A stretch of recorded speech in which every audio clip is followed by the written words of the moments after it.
So he goes, "Oh my, you're one of those magic folks.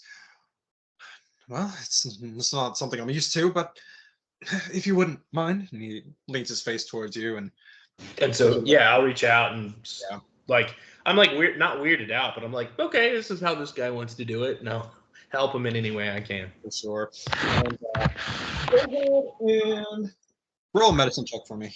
I think it's called a medicine check or a medical or something like that. One second, I'll tell you what it is. I'm just gonna have to look it up. I got a 12. Easy peasy. You press your thumb, and the flame just burns it up, and it quickly turns black, and the hair on his face actually hardens around it, and he winces at the pain, but he's quickly over it and catches his breath. Thank you, sir. I really ought to be more careful with my insults, I suppose. Yes, I guess in the end I was the one that got roasted, wasn't I? Well, friends, where was I? And he begins to bend down and pick up the gold coins and put them in his coin purse. And he's, "Please, let me buy some drinks for you. It's really the least I can do. I don't have much, but I have enough for a few ales. Is that all right?" And then I'm gonna pish posh. It'll be on me, friend. And then I'll give him 2 gold coins to pay for us, but like as a whole, let it be on me, and I'll toss him 2 gold coins, and we'll go get a drink. And I will look at Daniel. What? I just gave Daniel. Daniel. Okay. And I'll look at him and I'll say, 1 second, I know everyone's name. I'll say, Arty, Danny, my boy, let's go get a drink, and and then I'll start to walk with them, and then I'll stop, and then I'll look at Arty and go, where's the drink? he goes, "No need to be afraid, and thank you so much for your generosity. I really frankly owe you one. But yes, right this way. The town is not far. So, anyways, if everyone is good to continue, uh, Daniel, correct? Yes. Yes. Okay. Daniel, was there anything else you wanted to do or say before we continue? Oh, like to apologize to him if I acted sooner. Perhaps I could have made sure he didn't gain a wound. No worries, my friend. It's really a minor thing, and quite frankly, I asked for it. I don't regret it at all, but I guess good people come around when you need them the most, eh? Enough of this, though. Enough apologies. Let's enjoy ourselves. Have a drink, play some music, perhaps, and get to know one another. So, if you're all ready, then everyone heads to a nearby town, city. By the way, sorry. This island is very large, by the way. If I haven't made that clear, it is a large island. An island nonetheless, though. In the center of it, a huge mountain that, from nearly anywhere on the island, you can see at all times. Um, but he already begins to lead you down the trail, winding, and the people that you saw just a moment ago are long gone, but new people are there now. Multiple races of different creatures, and some human, some you have some kenkus, some drows, some orcs, even some goblins, actually, but not the wild ones that you recognize from the caves. Some much more tame, civilized ones. The one thing they all have in common are these dark marks on their body, these hardened pieces of flesh, like it's some kind of a virus or something like that. Um, but before long, you are in the town of Beltroff, um, and he guides you to a little tavern and inn called the Stumbling Centaur. As you enter, you walk in, and he guides you to a nearby table and raises his hand for the barkeep. Barkeep comes over and, yes, what can I get for all of you? Oh, God, it's you again. He looks at Artie. He's, yes, it's me. Listen, I don't mean to cause any trouble. I just would like to have some drinks with my friends, if it's all the same. Oh, friends, is that what you're calling them these days? Well, freaks find freaks, I do suppose. Gentlemen, what would you like? referencing the two of you. What would you like? And I'll look at the barkeep and say, "An ale for me, my good man." All right, I got an ale. I can get that going. What about you, sir? What would you like?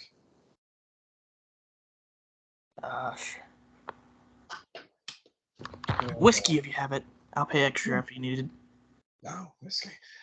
I think we have some on the top shelf. I'll be right back with those. Let's see. Yes, Arty, what would you like? Oh yes, just a beer for me. Thank you. Yes, whatever. 1, 2, 3. So, he's clearly not very good at math. It's not role playing. That's just me. Because four gold pieces will be sufficient enough. Just go ahead and get it together, and I'll bring back the drinks for you. And he walks off. At this time, the tavern it's about midday. It's not overly busy. There's an empty fireplace over in the corner. You have a full bar, a couple characters sitting in there. You have an orc sitting next to a frog-like character that's wearing a very sophisticated suit, actually. Most of the tables are empty, though, and some noises just from outside, horses trotting by, that you are in a city. Soon the barkeep returns and hands you all your drinks, and I assume you have the gold for it, correct?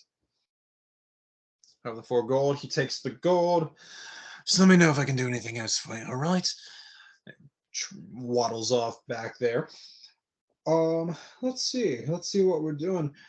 Arty, sitting at the table, takes a swig of his beer, takes a look at it.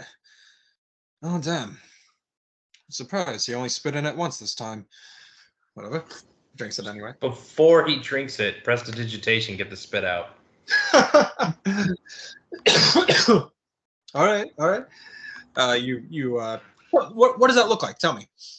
Oh yeah, no, he says that, and I'm sitting here looking at my ale quizzically, and then I look at his, and you can see the spit in his beer, and I will literally just I will snap my fingers kind of like towards him, and basically the bubbles from spit, someone spits in a drink, it like evaporates almost instantly, almost like it's gone, and the foam kind of rises in the beer a little bit, like it's a proper head on a beer.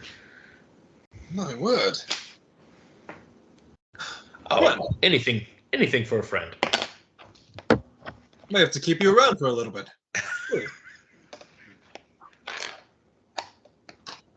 What? Let's get down to the middle of it. I must ask, more so inquire. But you, tiefling, I believe I've maybe seen you around these parts. We have a few tieflings around here. I can tell you've been here for at least a while, but yes, you're not from here. What are you doing here? What's your tale? Do you know of a place called Aldervine? Aldervine. Perhaps in some of my old history classes, I believe we know of the motherland. King Arwith was over there, and we know some trade routes. That's really about it. You help them. That is exactly what I'm doing. I was on a great ship for the longest of times, 3 months, I believe. I don't know, lost track of time. Very, very long time. Crash landed. Well, something did ship in the middle of the night, and we ended up on land. And I'm basically going to explain the cave and the professor, and I'm going to go through everything I told Ben, and I'm going to explain all of it, like piece by piece. And by the end of it, I'm going to be like, and on my travels, I've lost and gained allies, and can't seem to find some of them, but here I am, and that is where I'm from. To a new world, to find a better opportunity. That's who I am. Quite a marvelous tale, I do say. You a musician? Have you written any songs about it? I have one in the working, but it's more melancholy than I'd like. I have been searching for a song, but I think I need to write it myself. Well, But who knows? what exactly is it you seek? I mean, art is to each artist an original. One cannot bleed into the other, but maybe a nudge in the right direction. I am searching for a song that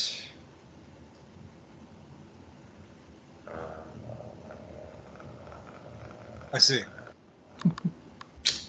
might heal something in particular.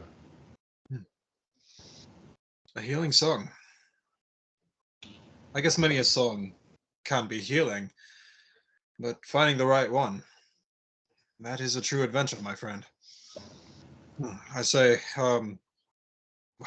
many of my songs I've written myself, and dare I say they are written from my own experience, both the good, bad, and ugly.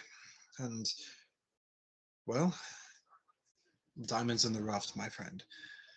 You know, the diamond must be made with pressure, and from that comes not only beauty but value. I pray that through the pressure that you've been under, and needless to say, some that may come, I hope that you find your diamond. But you, my tiefling friend, we know nothing about you. Please, uh, introduce yourself a bit more. I understand your name. How long have you been here for? What brought you? Of course. I've only been here. Uh, shit, how long have I been here? Don't remember your. Which, by the way, I totally left some empty spots in there, so you can creative freedom. Yeah, that's fair enough. Like, There's no right or wrong. It's okay. yeah, okay, fair enough. I'd say, lost track of time with how this place works, but around 3 months. I came here searching for answers because I am a detective of sorts, but seem to have found a bigger case here that needs answering. I can understand that. Needless to say, these lands are not well these days. If you've lived here for any amount of time, you would know that. I see, looking at your flesh, that you have bared the scars of what it costs to live here, have you not? And he points to a few blackened scars on your skin, tiefling, and you don't even bother looking at them. You know what he's talking about. And he goes on to say, but you, sir, you stick out like a sore thumb, quite frankly. And not just because of your kindness. Your skin is a dead giveaway. You got lucky that you stumbled upon this town first, but there's much that you have yet to learn. You came from the forest. What were you in search of that brought you in this direction? I was sent by the professor. He said the only way off the island. Well, he insisted I get off the island after I trekked all this way to be on the island or the mainland or wherever. I don't know. I just play music. And he'll laugh and he'll say, but, I was told that to get off this island and to survive, I would have to find I forgot the name, but I believe my character would have forgotten the name, 100% forgotten the name. And but he'll go.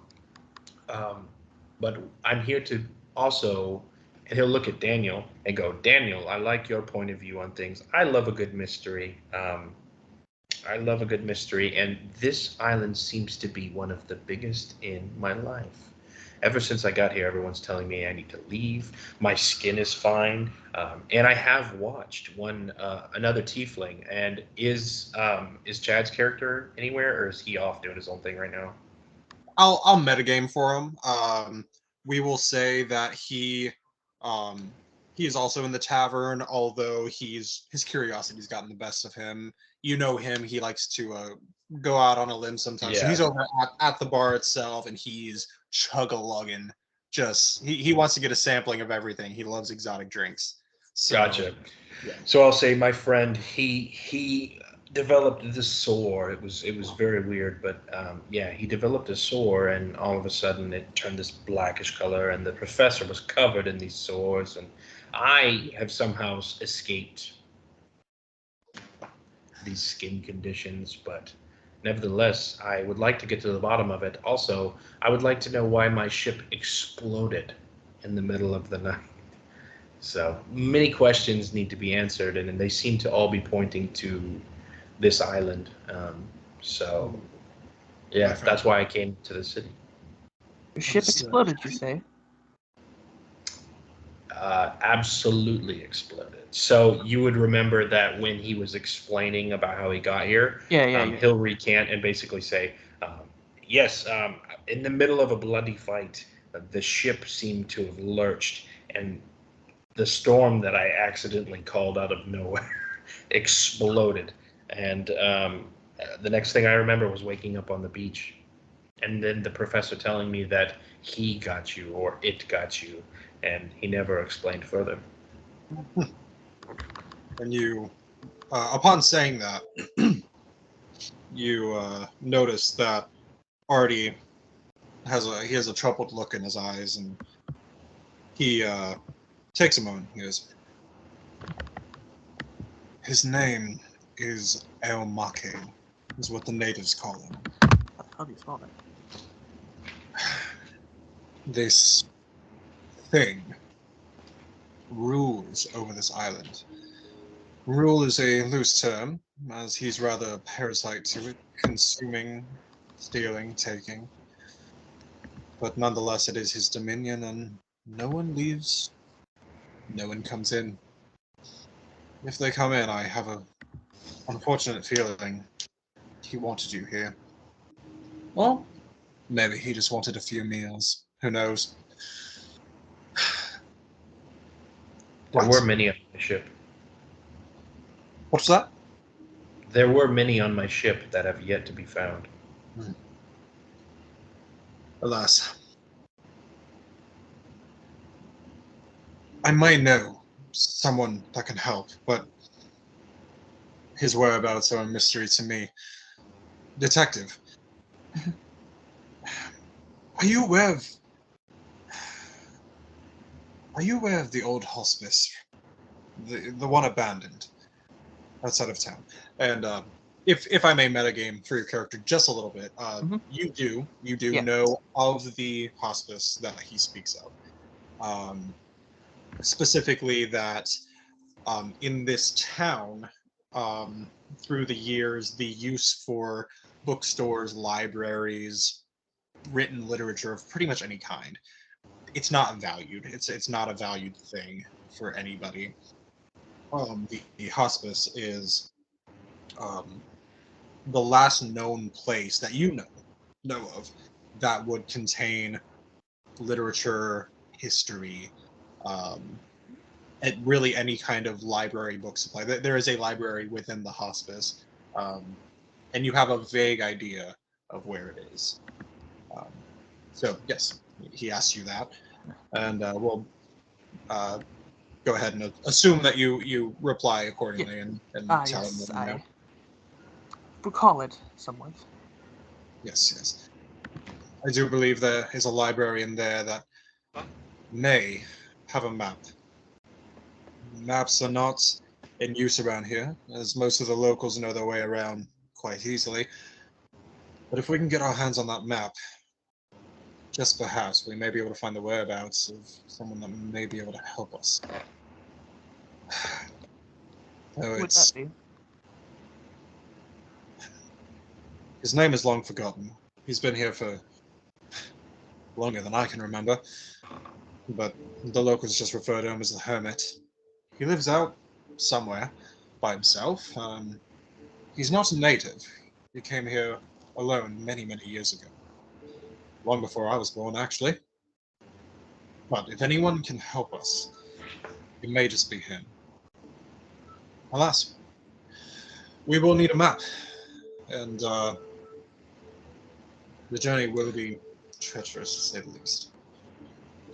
And so Jed's gonna pull out of his bag a map that he'd been trying to terribly draw through everything he's been through, and he's gonna Okay. crumple it up and put it behind him on the floor and go, "A map would be a great thing to find." Yes, that would be amazing. I say yes. Let's go. Right now. I'm 100% behind this. Let's do it. I see no reason why not. I'll swig my whiskey and we'll be off. Yeah, I finished my ale. Big time. While he's probably still talking. Well, I guess if we're all in agreement, I suppose we can head that way. Puts down his cup, and you all go ahead and get out. Everyone's Are there any extra rations that I can buy from the barkeep before we leave? Like, as he's like, yes. And then we all start getting up. I'm going to stop, go to the barkeep, and be like, do you have any extra rations, per se? the market outside, they're supplying you with some food, unless you just want a to-go box, that is. I don't suppose you'd want one of those. I can supply you something. I'll go with your former, what you said before. I'll go and check the markets. But thank you for the information. I'll be sure to write on kelp, and then I'll like turn around and leave. Yes, and as you thank him and you continue on your way, you turn, and before you turn, you hear him kind of say to himself, but sort of to you. He just kind of almost under his breath goes, "And what smooth skin you have." Smooth skin. And with that, you exit the tavern. Behind you, behind all of us, is Damas, who is passed out drunk at the bar. And I'll tell him to either follow us or he can catch up with us later to make it easier to for sure. work him in. He kind of lifts his head off the bar and goes, going on a trip? No, I'll catch up. It's fine. Passes out. And I'll leave him a note of where we're going, and I'll put it on his body. Fair enough. Awesome. As you guys exit the tavern, and you start making your way through the town, horses are trotting by you with carriages full of supplies. You see that there's a blacksmith, there's a grocer, there is a bank, a doctor, a few places like that. Would you want to stop at any of these places? Either of you. I would like to buy a few rations. I would also. I have 0, so. Okay. Yeah, no worries. For simplicity, we will. So you go up to the grocer. You see that they have some vegetables. They have some meats. They also have some dried meat of some kind, as well as some hardtack, very hard baked bread used usually for traveling and stuff like that. They also have a flask of grog in there as well. If you would like to, I'm a lazy DM and I basically just use gold for everything. Let's be honest, nobody wants to come to D&D and do math more than they have to. So for meat supplies, it is going to be 2 gold pieces per portion. For hardtack, we will say you can get 2 of those for 1. Hardtack is going to be less restorative to your health, however, than the meat is. Grog is just gonna be, we'll just do 1 for 1 on that. Okay. So You know what? Do they have cooking? Well, I'm gonna look for cooking supplies instead. I might have some. You have cooking supplies? That would be useful. I might have are some. you referring to like ingredients or? Well, no, like tools to cook Okay, and prepare food. Like Yeah. if Yeah, I we have a need to mess kill kit. things in the wild. What's up? I have a mess kit, so yeah. Oh, mess kit. What's a mess kit? It's I think- called the cooking supplies or whatever, Yeah. but it's Oh, okay, yeah, basically okay. just a mess kit. Got it. So do you just want to share that, or did you still want to buy something? Yeah, so I'm gonna look at Daniel and so Ben, and I'm gonna look at you and say, "It's good to meet you. I guess we're partners." And I'll reach my hand out to shake your hand.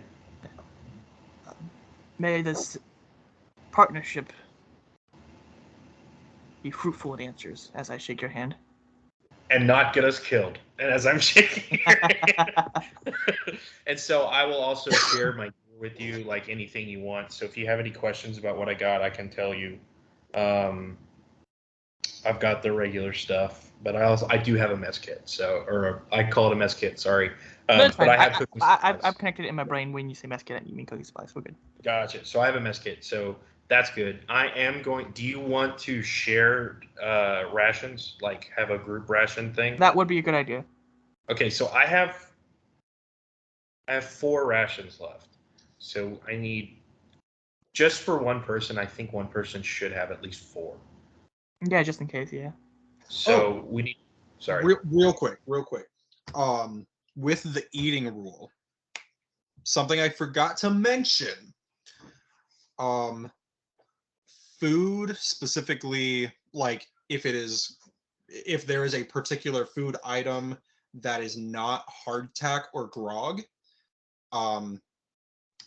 with the exception of those 2, food expires after 7 days. That makes sense. So yeah, so even if you stock up on it, make sure it gets eaten, given away, something. That kind of thing. So just this is a heads up. So yeah. So I think I'm gonna talk with Daniel and say you need 4 rations. I have 4 rations. Let's get. I think we're gonna get 2. And Ben, if you think something should be different, just say something. I think we should get 2 meatier ones, like so 4 gold pieces for 2 of like the heavier ones for like maybe the next day, and then 4 just regular rations, and then Ben, I'll pay for that. So that's 4, 6, 8. So 8 gold altogether. I'll pay for half of that. I see no reason why not. So 4 gold. So I still got a bunch of gold, so I'm cool. I do not. Yeah. And then you'll have 4 rations and 1 hearty rat. Can we call them hearty rations? That's fine. Okay. So I have 4 regular rations already, and I'll have 1 hearty ration. Awesome. That's a good system. And then and Arty as well, just as a side note, Arty does have his own pack with supplies in it and stuff like that. So Cool. yeah, That don't was- worry about him too much. Okay. As long as these guys does. Yeah.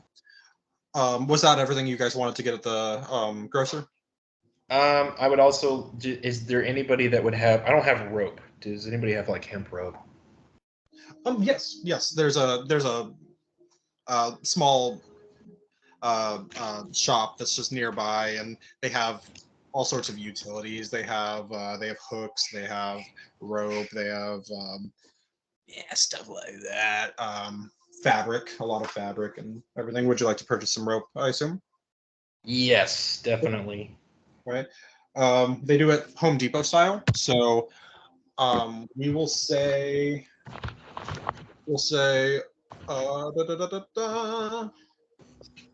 15 feet of rope is 3 gold. Okay.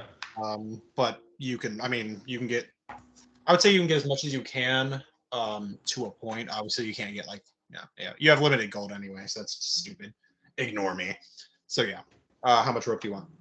So let's do 3, 6, 9, 12. You said 15 each? 15 feet is So 60. 3 gold. So I'll get 60. 15, 30, 15, 30. So I'll get 60 foot for 12 gold. All right. Sounds good. It just so happens I'm good at math. I am so glad.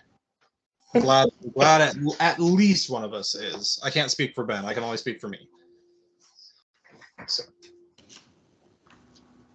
All right. Yeah. That's all I want. Ben, you want anything? No, I should be good. All right. Yeah, I think I have everything else. We're good. All right. Awesome. All right. So you guys head on your way. You are Side note: does anyone need to go to the bathroom? Because I do right now. I was gonna say I have to go also, so let's do that, All right. and we'll be right back. We'll be right back. All right.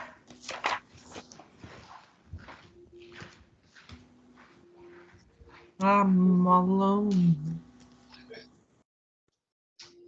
Yeah, are you okay?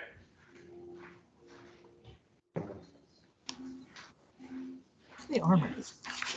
Missed it. I forget how. It's weapons. What is the armor? Equip. Okay. Here it is. Armor. Yeah. I have chainmail 16. This is heavy armor.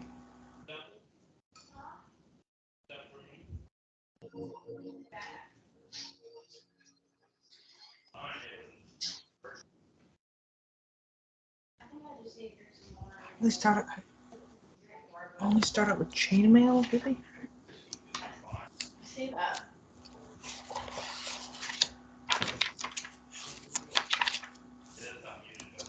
Oh, I'm sorry. Ew. What's up?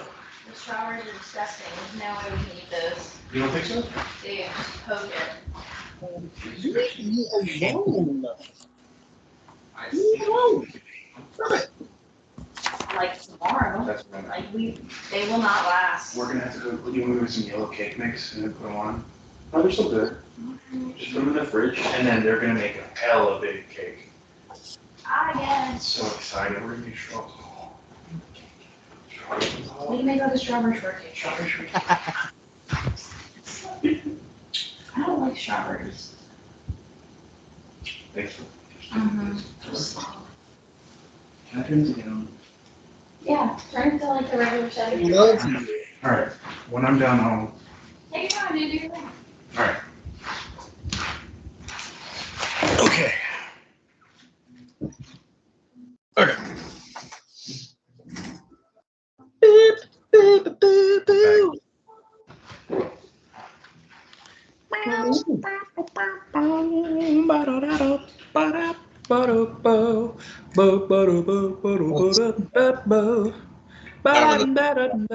Shit, that's why. Matthew, that reminds me. I've been meaning to start a folk band with you. We'll talk about that later, though. Okay. So, all right, everyone good? Yep. Ben, you done peeing? Oh, you know what? I'm so done. Okay, let's do this. Let me get some doodling done real quick. So, as you guys continue outward of town, your eyes are drawn to the local townspeople around you, and among the now normalized oddities of the black spots on their skin, that's nothing new at this point. But you also see several children, none of which are acting wild, which would frankly surprise you in such a beautiful town. The children are very calm and have very good mannerisms, acting overly normal, to be quite honest. You continue and reach the outskirts of the city, and oops, let me do this. I'm kind of blind at the moment. But you reach the outskirts of the city and reach a more open field area with scattered houses throughout. The road has gone from cobblestone to a finer, more scattered amount of sand and stone. Right when you guys are headed out to what seems like just a straight up open field with no houses around, one of the houses right behind you, a woman pops her head out of the door and goes, "Travelers, where are you going, may I ask?" I'll look at Arty, and I will say, I will say, basically, I don't know anyone, right? Like, I know nothing about this place. It's all new. I'll basically look at him and be like, "Is she cool?" Yeah, for sure. Um. Well, frankly, my friend, I do not know this woman. She Okay. seems sincere. And so I'll. I was gonna Go say, do either of you want to do a I'm losing my mind, bro. Inside check. Thank you, thank you. I knew what I was trying to say and just wouldn't go. Oh, Actually, yeah, if both of you want to do an insight check, by all means, go for it. I would like to do an inside check on it. wait, I'm on a computer. I was looking for my dice for a second, and I was like, where are they? I was like, oh, I'm on a computer. I can just. I got a 15. I just want to see if she's legit, like, asking us questions or if she's trying to draw us in. I got you. That's what I'm looking for by insight. Ooh. And Daniel, what you get? I got a 21. Woo! Nice, that detective, baby. Oh, wait. Sorry, 22. That was my fault. Oh, okay. God. She genuinely just seems like a concerned citizen, just a normal peasant outside the town. She goes, Just kind of. please, where are you all going? I know it's getting late and we don't know each other, but you're not going to the hospice, are you? In fact, we are. How do you know this? Please, come in. Let's talk about this inside. It's not good to speak out loud where others can hear. All right, I'll enter. I'll enter. I'll nod my head and enter. And I'll look at Arty and be like, you coming? Who am I to say no to a beautiful woman? He continues, and you all head inside. It's a very humble home, just really made of kind of log cabin style, but very very humble. Inside, candle lights. You can smell fresh bread baking in the oven. The woman is very pregnant. You now realize she's ready to pop. She got stretch marks on her stomach and everything. Stretch Oh yeah. Ooh, yeah, beach ball. Very kind but tired face. You see over, not even in another room. It's a one room area. There's a small bed over in the corner, and on the bed there's a child sitting there. Little boy, maybe 8 years old. Just flipping through a book. And he glances up at you, goes back to his book. Doesn't really care too much. She goes, please have a seat. She closes the door behind it and looks around. And then she looks at Jed. She goes, your skin. You have no scars. I'm not from here. And she seems rather very shocked by that, actually. And Arty chimes in. He goes, my dear lady, please. He's a good man. He's a good soul, and quite frankly, we wish to get him off this island. We're searching out some kind of information, a map perhaps, to help us to find the old hermit that lives out there somewhere, and his magic keeps us from finding him on our own. We have to go to the hospice to go to the library. And she goes, you can't go there. It's not safe. Please understand. I wish I could explain more, but it's too dangerous. And please.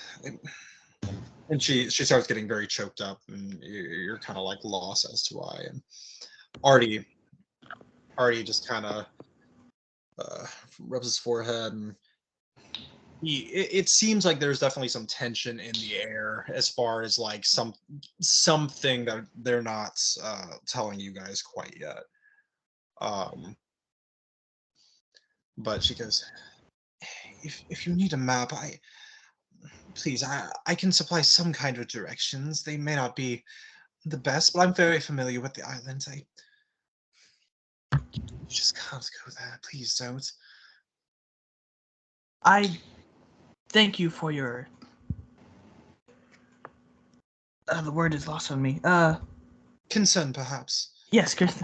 I thank you for your concern, but there's for lack of better words, a mystery on this island, and going to that place might be the best way to solve it. At least the first step. I agree. Daniel, I agree. The mystery that seems to be is one of, and he'll reach out, and if she'll let him, he'll take her hands. And I'm 100% sure she's probably got a sore somewhere on her arms or her hands. And he'll be like, a mystery that maybe, if solved, could help with. And he'll look at the scars and look at, he'll look at, why do I keep remembering his name? I'll look at Arty and I'll look at Daniel and I'll be like, this skin condition, this plague, this thing that is affecting all of you. I may be smooth, but that does not mean I'm unaffected. My heart has already been changed and my goals rearranged. As detrimental as it is to go towards this place, we must. For the sake of the mystery, for the sake of the intrigue, and for the sake of solving it to save others. That is why we must go. And she pulls her hands back. Yeah, I'll let go. Yes. No, she pulls her hands back and she stands from the table and goes over to a nearby bookshelf, and she grabs a large dusty book off it, puts it on the table, and opens it up. And she goes, "My grandmother, she was here when all this began. You all look too young to remember, but this land is cursed. This skin condition, darling, it's not what it seems." She goes on to further explain a bit more about what is going on the island. According to her grandmother's diary, which is what she actually pulled down, she goes into detail and explains that many years ago, the creature, Eomake, that is now claiming dominion over the island, the same day that he appeared, seemingly out of nowhere. He just appeared in the mountain. She tells the party, she tells you all that the same day that he appeared, the large clock tower in the middle of the town, it just stopped. In fact, time across the entire island stopped. And not only did the clocks stop, but aging as well stopped completely.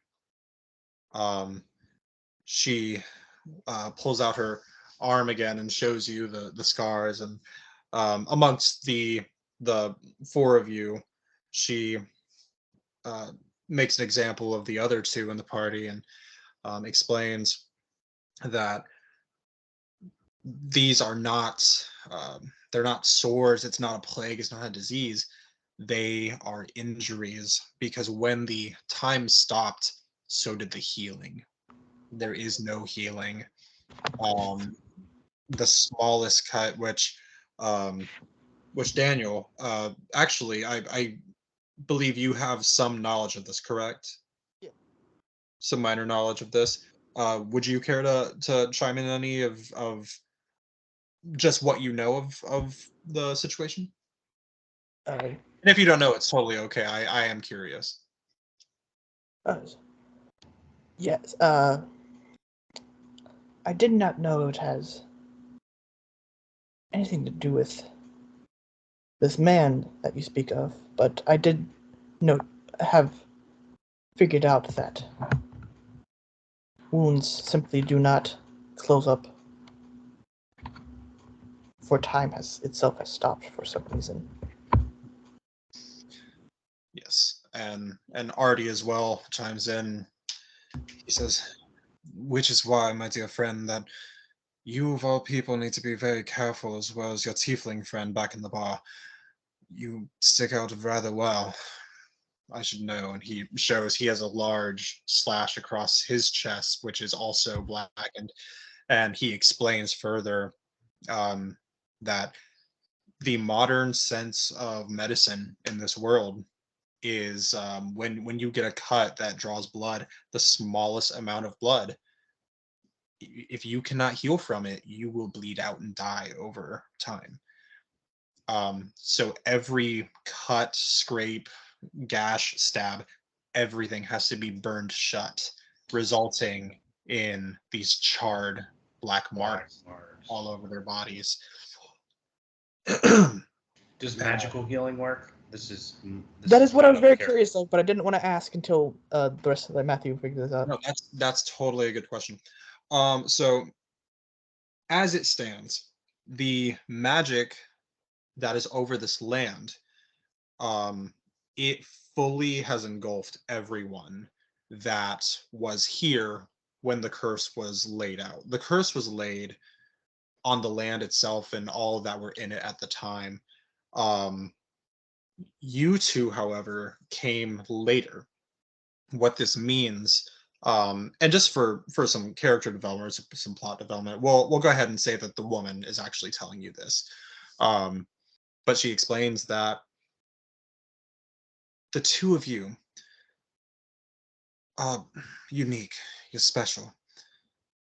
You do not come from this land, and although the spell is taking its course, you have time within you still. But it is running out. That's why you must get off this island. I see that now. But if you're here for too long, your fate will be the same as ours. And she looks over. Her child has come over and, "Mother, is the bread ready?" She goes, "Yes, darling. Please go get out of the oven while I'm talking to our guests." And the kid looks over his shoulder and goes, "I've told you, please don't call me darling. It's degrading." Kid walks over and gets the bread out of the oven. And that's when she looks at you and she says, "My boy over there, he's 100 years old."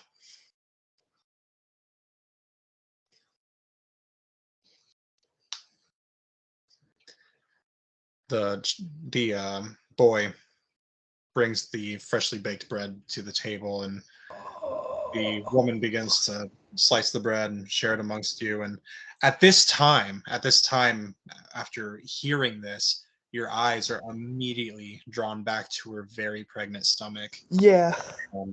And the tiredness in her eyes is overwhelming now.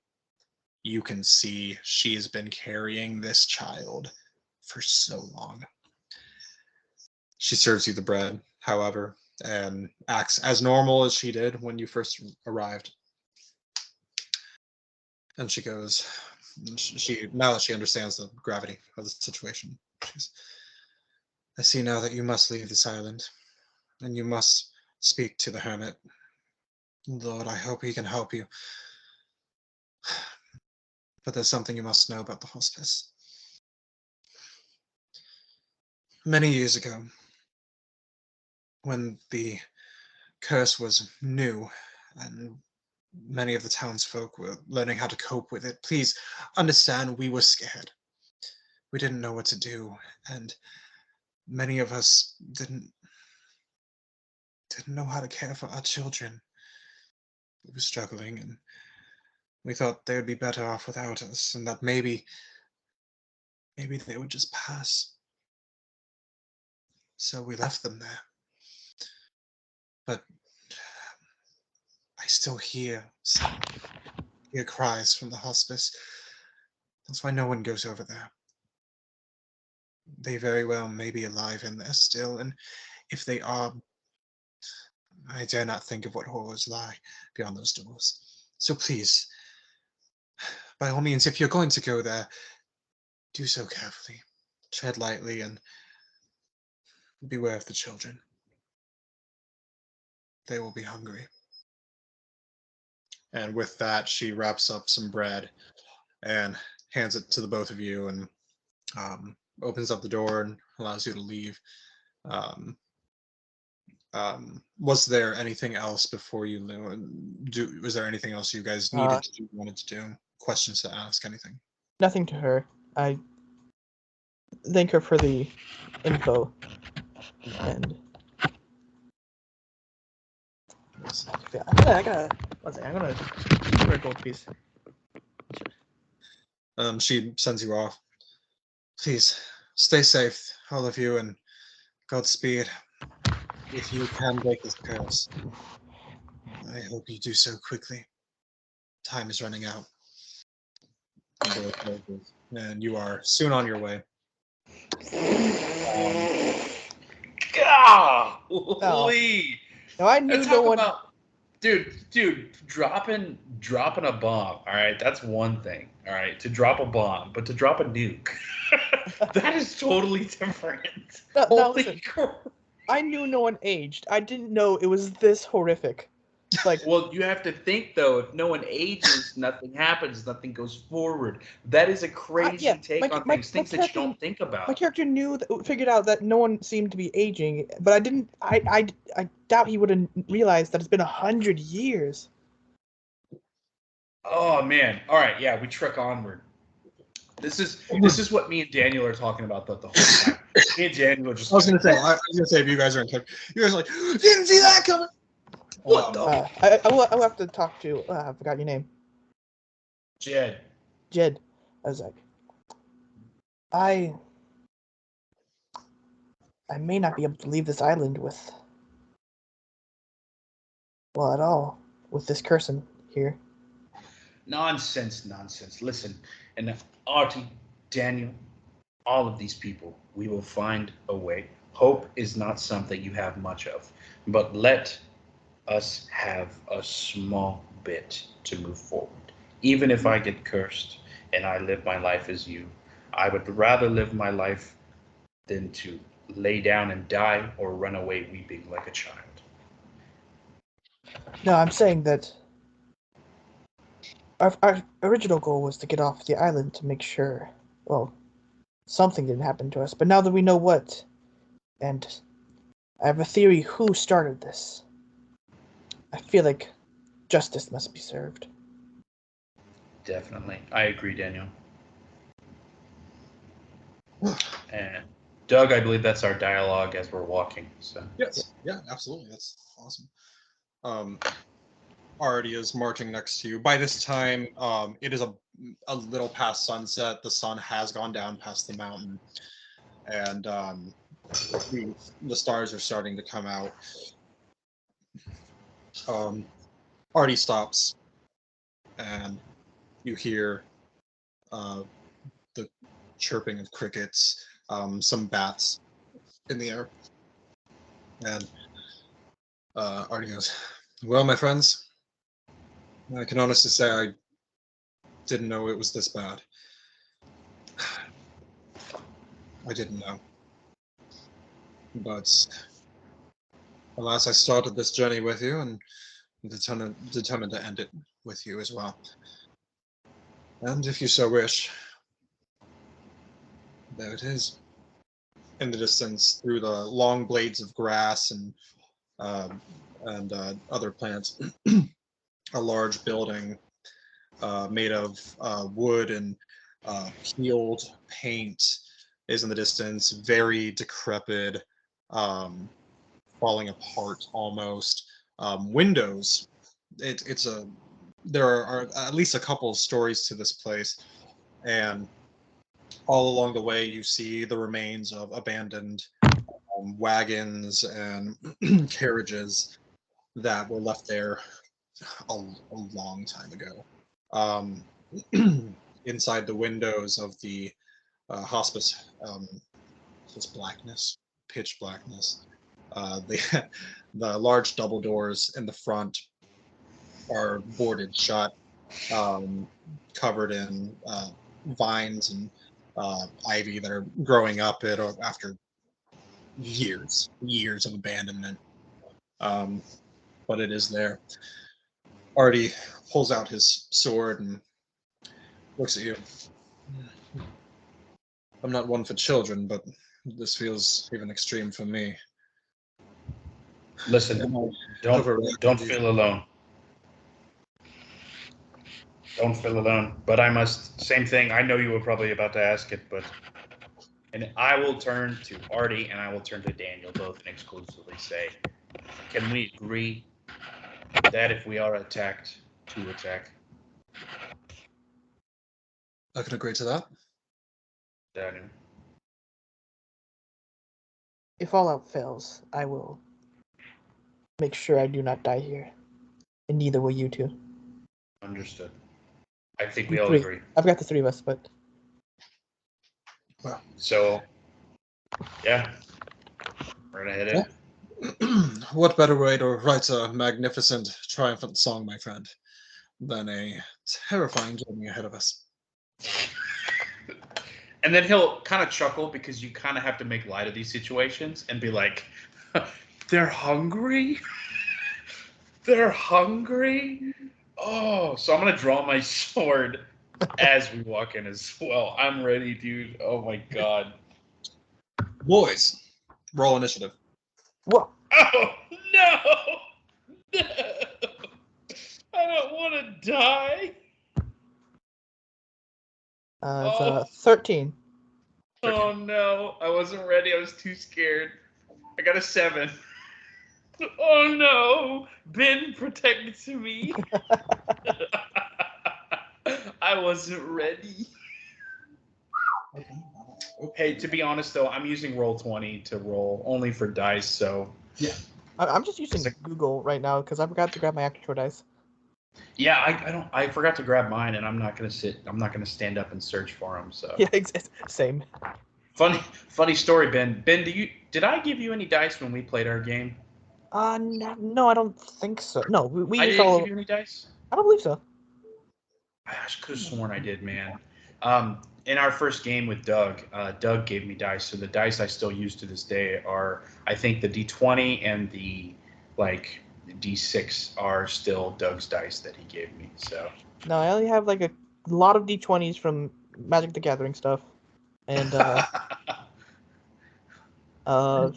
one set that my original set that I bought, and this one set of like when you roll it, they like glow. ooh, that's cool. That's cool. And real quick, I'm sorry. What were y'all's initiative rolls? 13. 7. Okay. All right. Do you have a plus to your initiative? 4. I have a -1. Yeah, exactly. I rolled a 3, bro. I was not ready. I was not ready.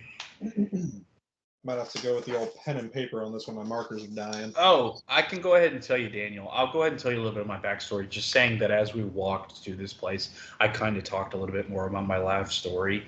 But I'm like a spoiled rich kid that is trying to go out and adventure and find out who he's going to be and like what he's going to be. You're going through a midlife crisis. Got it. Well, no, I'm only. He's only like 19 years old. Yeah, I'm only 19 years old. Well, yeah. So I'm an adult by these. I'm an adult by these standards, right? Like technically, yeah. an adult because Okay. you're an adult at like 15. But I'm very young and I'm still trying to push my way through. I'm very charismatic, sure, but I still have a lot to learn. 100%. But that's who I am. I came from like a spoiled home, and I try to figure things out by myself because my parents always like pushed me to be this like this high up, really smart person. So I'm smart, but I'm not like, I don't care. I cared more about music and doing my own thing. So I jumped on a ship and came to the new world, and this is what's happened to me so far. So. I gotta. And I tell you all this right before we get murdered. We can assume that you were telling him your tale as you approach. As Yeah. as we walk. Yeah, as we walk. Yeah. As you approach the large, dilapidated wooden doors of the hospice, ivy growing up it, and it's clearly been boarded shut and has rusted nails driven into it.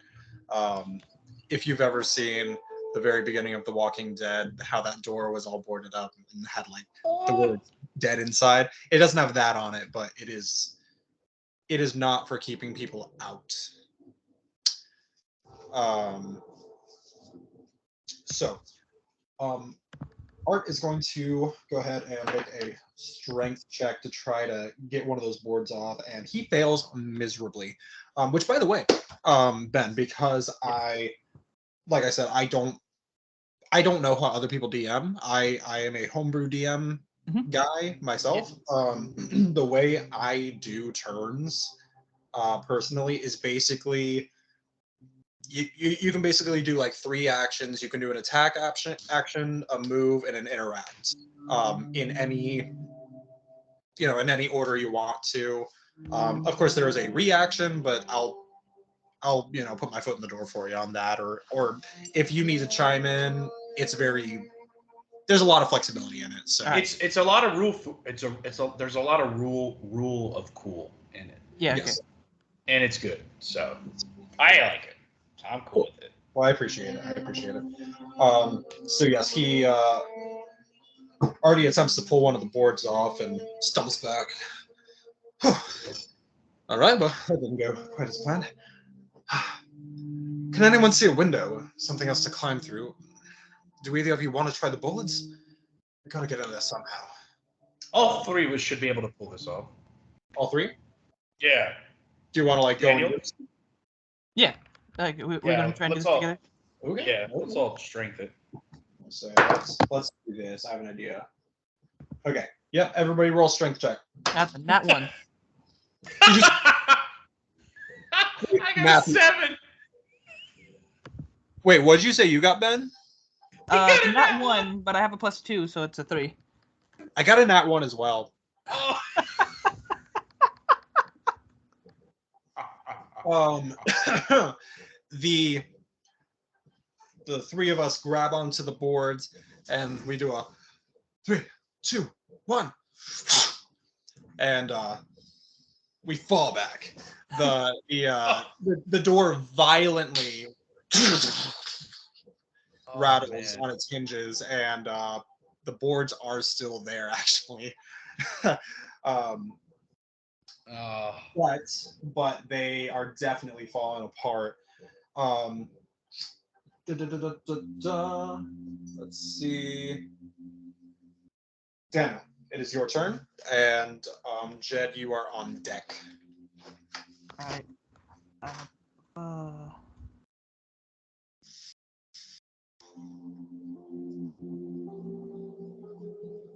All right. Yeah.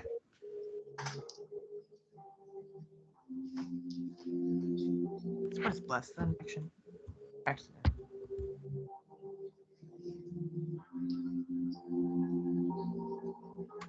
Sorry, excuse me for that. You think, Ben, you're all good? Yeah, you're fine. Whatever. Yeah. Yeah, I guess so. Right, you said it looked like it was falling apart, even though we failed miserably, right? It is. I mean, it's simply just very old. It's just really old. We grabbed the wrong board. The one board that was nailed into the perfect pieces of wood. Exactly. Exactly. All right. So I guess we made a lot of noise with that also. We did make some noise, yes. All right, so However, we did not hear any kind of response on the inside. It is dead silent. We'll take a quick glance around. Are there any windows? Yes, there are. There is actually a nearby window. It's a little higher up. Mm-hmm. Not like a second story, just like a higher up window, still on the first floor. The glass has moss and like algae growing on it. It's very opaque. You can't really see through it that well. But yeah, there's a window there. Okay. Would I be able to reach it? Yes. Yeah. I mean, how tall is your character? Do you know? Yeah, it's let me make sure. Don't you have wings? Yeah, I'm actually pretty. What's up? Don't you have wings? No. No, Yeah, no. he's a tiefling, no wings. Are you a regular tiefling or you're not a wild tiefling? Okay. No, I'm not a wild tiefling. No. I'm a regular tiefling. Like, Gotcha. I'm actually pretty big for a tiefling. Like, pretty heavy set. Hey, we don't tiefling shame here, okay? You are beautiful, exactly the way you are.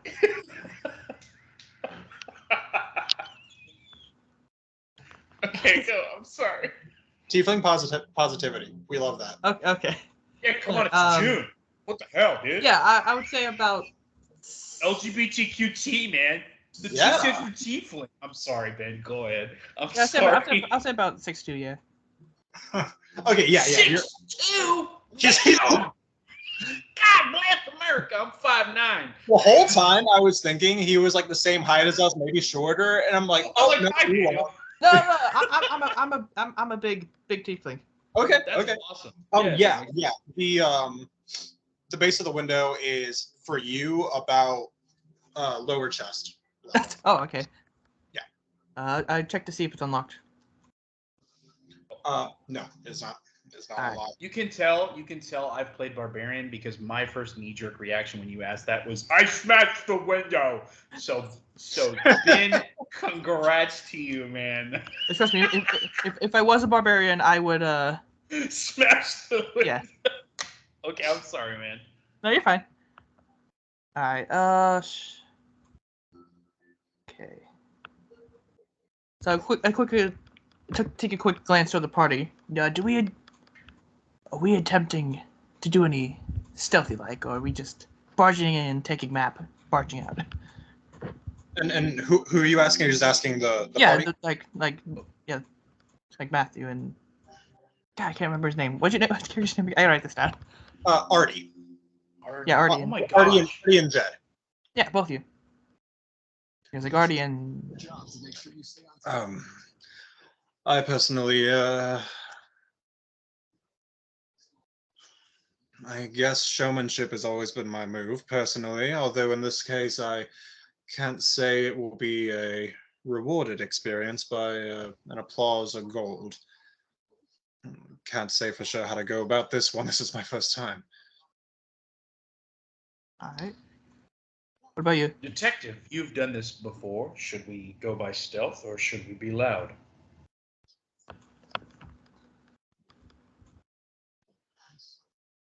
Well, Jed. Hmm.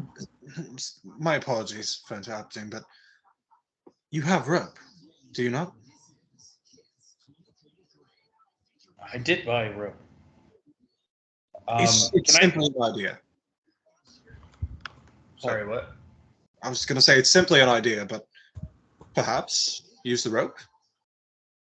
By the way, this is not me like hinting at anything as a DM. This is literally me just playing. So yeah. yeah. Just Yeah. to clarify, this isn't like a hint. This is like no, seriously. Can I do an investigation check to see if any of the windows are either cracked or open or anything to where maybe it would be easier to get inside without making a lot of noise? Yeah, go for it. Honestly, like get like a 10 or higher. It's fine. Oh, I got a 19. I got a 19 base roll. So what's up? Okay. Yeah, actually, the three of us actually take some time to examine the perimeter of the building a little bit. Yeah. And as you come around one of the sides, you actually see that there is a window that was around the side that it is cracked open, heavily rusted, stuck, but significantly easier to open than the door. Okay. Alright. I will attempt to open this. Yeah, go for it. Just do a strength check for me. I'll Yeah. help. I'm helping. Okay. All Are right. you using Yeah. a help action, or Wait, a what's help that? action gives me advantage, or you just want to roll?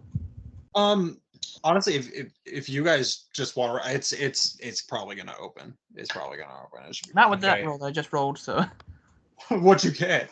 I got a 4. You got a 4. I have +2, so it's 6. I don't So want if to you say could do my the help roll. action, I would get advantage. Dad, what'd you get? Yeah. Oh, yeah. Go advantage. Let's do the Advantage? help action. Yeah, help action. All right, Okay, I don't here we want to go. roll. I'm not taking 10, that 12. Oh shoot! And Arty rolled really bad as well. Luckily, though, the rust does give way, and you guys do actually get the window open.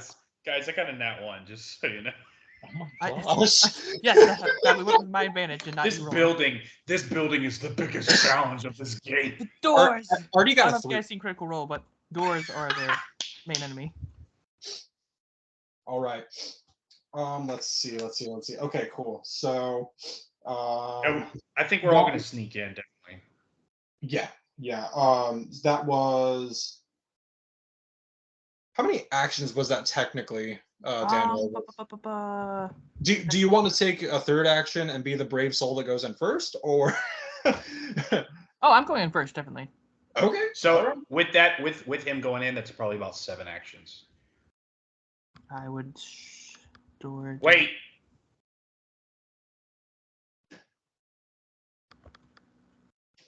Yeah, 7. Technically. 7. Yeah, that would be Well, Fail board. Him looking at the window. Yep. Me looking at the window. Him opening the window. Yep.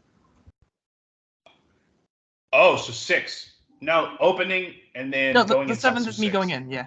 Yes, the 7th is going in. Okay, gotcha. okay. So Sorry. no, you're okay. So Jed. Going. Okay, so Daniel's inside. Daniel, are you inside? Yeah, I will be the first to go in, trying to be Okay. stealthy. All right. Yep. Daniel. Do you want to just real quick? Do you want to do a stealth roll as you enter? I do, but I don't think I'm going to succeed it. But I will do it anyways. Okay. All right. Yeah. If you want to do that real quick, and then yeah, Jed, you can We got a. begin your full turn. Oh, Sorry about that. Fun I fact: totally I get disadvantage on stealth, but I just rolled 2 of the same number, so Hey, what'd you get? that's Well, 12. Okay, cool. That's all. Okay. All right. So you get in, and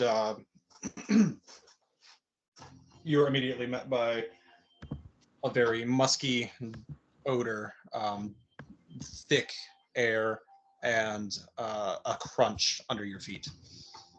Jed, your turn. All right, I'm going to get in, and I already rolled my stealth check. I got a 19. Got 19. All right. Yeah. You. And then. Yeah. Sorry.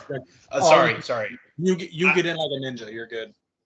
I'm gonna help Arty in as well, since he said he was new to it all. Okay. All right. I got you. So let's see. We'll do that. We'll do that. And I will climb in. Arty will do a stealth. And you said you were helping Arty? Yes. Okay. What would that mean? He has advantage? Is that what that means? Yeah, pretty much. Thank goodness. Not much better. As Arty climbs in, the back of his violin catches just a small bit of the window and kind of echoes through the building. Nothing crazy, but a noise. So Let's see. So, Jed, it's still your turn. You have a couple things you can do left if you would like to. I just want to survey the room, make sure everything's good, and maybe get a bearing on which way we need to go. For sure. Does everybody? I know I asked this last time when I was playing with you. Does everybody have dark vision? I do. You do? I don't. He's You a don't. human. Yeah. Okay. So do you want to?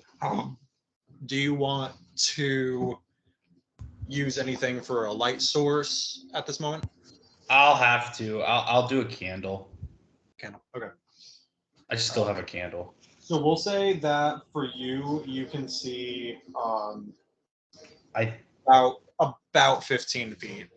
Yeah. It literally lights up a small room. That's about it. Yeah. Yeah. Which is coincidental because you are in a small room.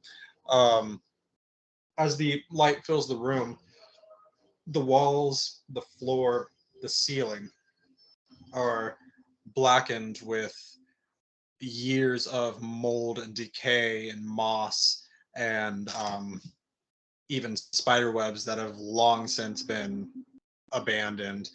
Under your feet are what look to be the hardened, bless you, the hardened, decayed pile of children's clothing, belts, shoes, molded and just stinking up the entire room. It is literally just a small room. There is a door in front of you that is just cracked open. Okay. So Artie's inside, correct? Yes, I think he was. Yes, yes. Arty's inside. I'm gonna ask him if he knows the layout of this place. Do you know where we need to go, or in which way we need to head to get to this library? Do you have any idea? I believe the. Let me think. Let me think. He looks around and. Well, I think that this was perhaps a servant's quarters, a lavatory, maybe.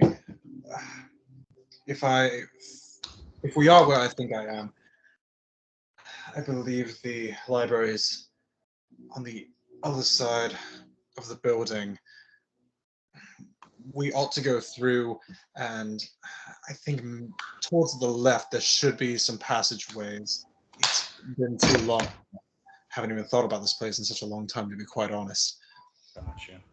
So I'll look at Daniel and Artie and say, so is it a safe bet to stick to maybe the left wall? Because we came in from the side, right? So we're trying to get across. If we stick to the left wall, it'll take us east or to the left. So no, I'm sorry, west to the west side of the building, correct? So we're on this side of the building. We need to get to the other side. If we stick to the left wall and go, even if it's dark or whatever, we can get to the side we need to be to. Am I to be correct? And I'll look at both Daniel and Artie. And is this a good idea? That would make sense, yes. Theoretically, it is sound. It's not going to be a straight line, so we will need to tread carefully. Stick to the left wall, and I think we should tread on. Daniel, would you like to lead? Yes. So we follow Daniel. Okay. I'll go ahead, and while we're not in like direct initiative, I'll let him take my actions unless I want to help or do something else. Is that okay, Ben? Yeah. So I'll let you lead, is what I'm saying. Yeah, We'll okay. just follow. I'm good. Oh, holy cow, that's not what I meant to do. Let me grab the right thing. Sorry, I'm doing DM stuff over here. You're all good. Okay. Okay, cool. All right, so we'll just say that Artie goes ahead and he just peeks through the door and just creaks the door open, and it is nearly pitch black in there. There is some remaining now moonlight just sending some blue beams through the small bit holes in the walls and the ceiling, though. Let's see. So Daniel, we're back to you, correct? Yeah. All right. Go ahead and yeah, if you want to just go ahead and take your turn. And do you need a layout or a description, probably? Yeah, quick Yeah. glance around to see if I can. Yeah. As Artie opens the door in front of you, you having dark vision, you see better than most as you're in front, and in front of you is what looks like a large room. The door you're coming out of is nearly on the far right end of it, and on the wall to your right is another door which opens just to complete blackness. The room in front of you, however, is the hospice itself, lined with multiple beds that the fabric is rotted through completely, cobwebs everywhere, and the floor is just piled with um, indescribable shapes of masses of just black decaying matter. Um, the smell is atrocious in there and nearly gagging everyone as the door opens. It's really, really bad. On one of the what used to be a bed, one of the beds forward, there is something that kind of gleams in the moonlight ever so slightly. It is hard to make out, though. It's very small, an object of some kind. Other than that, though, the entire left end of the building is nearly lost in complete blackness to you. But you do see how the wall just creeps down and kind of gets mixed up with the beds there. Yes.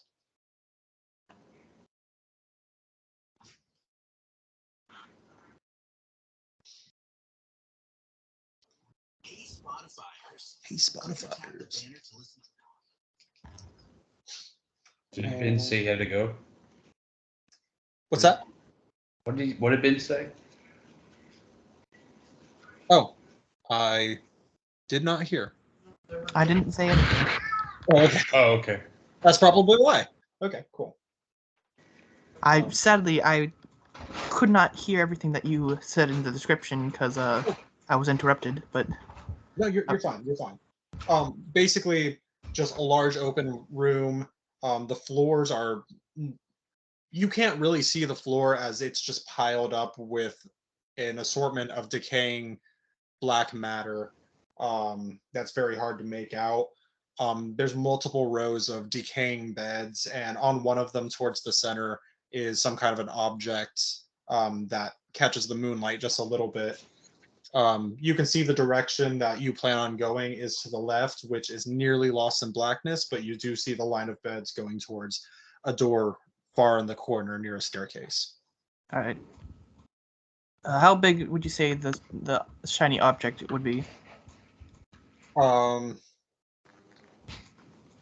bigger than a scroll, All right. about yay big. Probably leave that there for now. And go towards the door. Right. So we're gonna.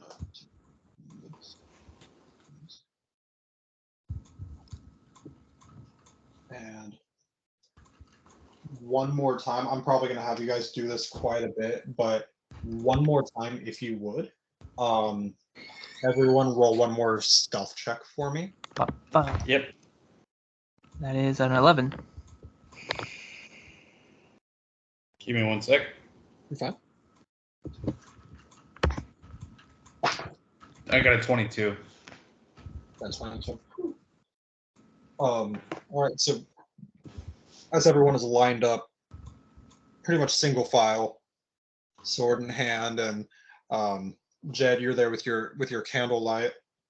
You're walking, and under Daniel's foot, there's a crack and almost a squelch sound, and you look down, and there is the approximate shape of what looks like a black charred mask almost, that you've stepped on and broken it. It looks like it was almost like a Halloween mask or something like that, but it's just pure black and just crumbles under your foot. Makes the sound. In response to that sound, however, there is one of the dark parts of the wall over there, and Daniel, you seem to see a movement along the floor, but it's not clear what it was. It does disappear into the darkness, though. And that was your first action, so you do have more if you would like to do anything else. How much closer are we to the door? Not far. If we do want to pick up speed of any kind, obviously speed is one of those like weird things because we're playing on Skype and everything. What is everyone's speed? Just out of sheer curiosity. 30. 30. I'm also 30. Let's see what we got. Okay. So I'll go ahead and say this as Art, actually. Arty, if anyone's thinking about rushing it, I recommend that we do so quietly and very quickly, because whatever that was fast as hell. But yes, we all still have some decent ground to cover before we get there. We are maybe, if the entire room was broken into quarters, we are just getting into the bottom corner,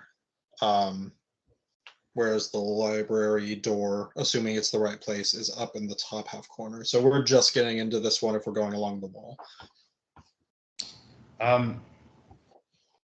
Ben, you think you want to dash? Probably know we're here. So you want to go ahead and dash?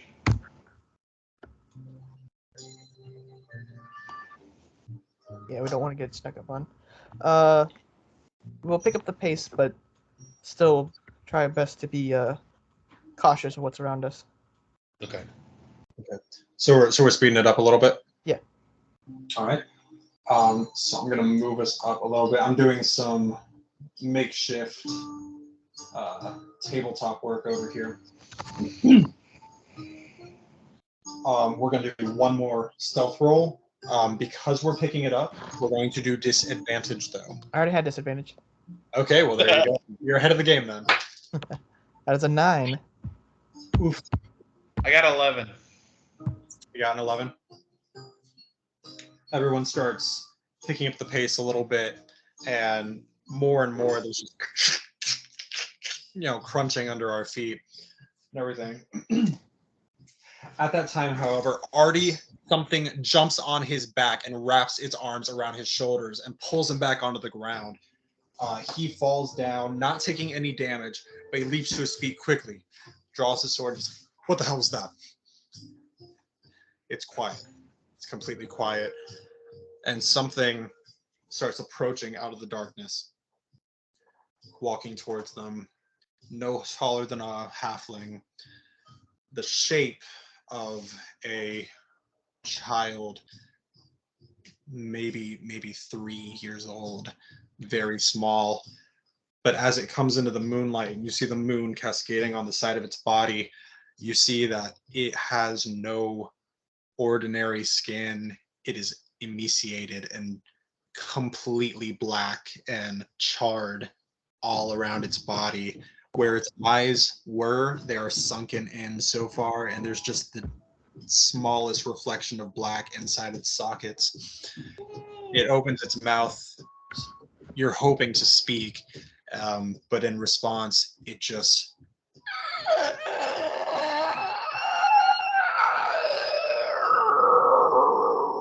We're gonna. Holy shit. at that time, you hear more scrapes throughout the walls of the hospice, and they're getting louder and closer.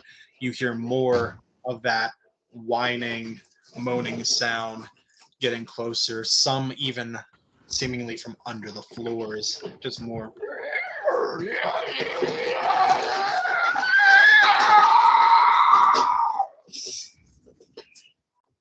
With that, you are surrounded. You see the reflection of black eyes all around you, some crawling, some on the walls themselves, crawling like goblins in a cave on the sides, some coming down from holes in the ceiling. At this time, Let me see. Oh my gosh. I even freaked myself out because now I'm like, oh my gosh, what do I do? Daniel, you have your weapon drawn, correct? Oh, yeah. Actually, just in case it's something like this would happen, I was actually keeping all of my rations on hand, because and as soon as I see us surrounding this, if I may attempt to try something, By all means, you can try something. I will like Walking closer. slowly take a bite of all like these rations, like trying to show them that it's food, and just throw it away from where we're going. You throw it away, you said? Yeah. We'll say you throw it kind of towards the center of the room. Is that fair? Yeah, Or? yeah, it's fair. Okay. You throw it, and the one that was behind Arty creeps over to it, and as it shambles around, you hear its skin crunching and crisping, and it goes over and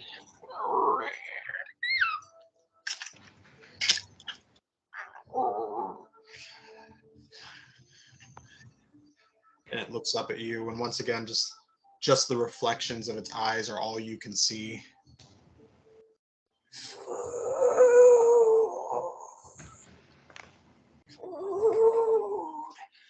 And you hear another one saying, food, food, food.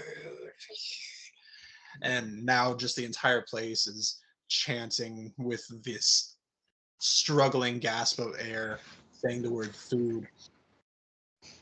The one holding the portion that you gave it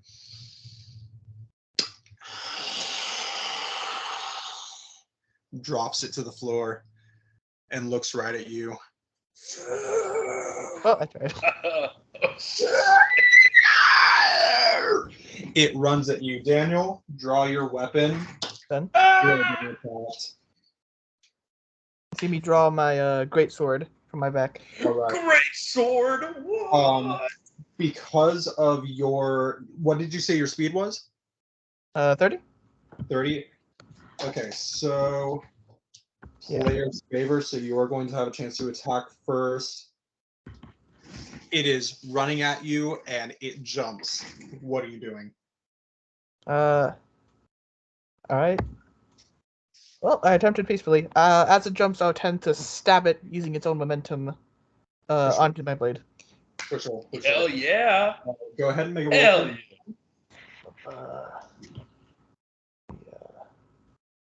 yeah. I see. That would be a 6. A 6? Yep. You miss. Yeah, but do You I? miss. It jumps and your blade just swipes the side of it, but it doesn't make contact. It rolls onto the ground and scutters into a hole in the ground. You see its feet disappear into the darkness. Jed, at this time, you look up and you see one crawling down the wall towards you, and it is approaching and opens its mouth wide, revealing black, sharpened, decaying teeth like a toddler who has just eaten nothing but rotting meat for years and years. It releases the wall and drops onto you. Go. How high? How high is it? In a split second, how high? It is. You know how high my ceilings are? Yes. It's coming through the ceiling right here. Okay, gotcha. I'm gonna swipe at it, and then I'm gonna, as he comes down, I'm gonna twist. So I think I'll roll for attack, obviously, but as he comes down, I'm gonna try to stab it in the head, like with a twisting motion upwards. I'll try to stab it in the head. I got you. Come on, baby. Oh yeah. 21 to hit. Nailed it. You get it right in the head. And what damage is that dealing? All right, 1 second. I will tell you. Just And go ahead and give it advantage because that's a headshot. 8. So 3, 4, 5, 6. So 7 damage. 7 damage. As your sword makes contact with its head, just like the thing that you stepped on earlier, the face of this thing just crumbles and falls apart, leaving the remains of what looks like a skull, and blood starts oozing out, and it falls to the floor, and it backs up under one of the beds and starts backing into the darkness, holding its head like that. Let's see. Was there any kind of movement action you wanted to do real quick? Movement wise, so it's Daniel, it's me, and then it's Arty, correct? Yes. Yeah, you're in the middle. Is Arty still latched onto, or did that thing back off? No, it backed off.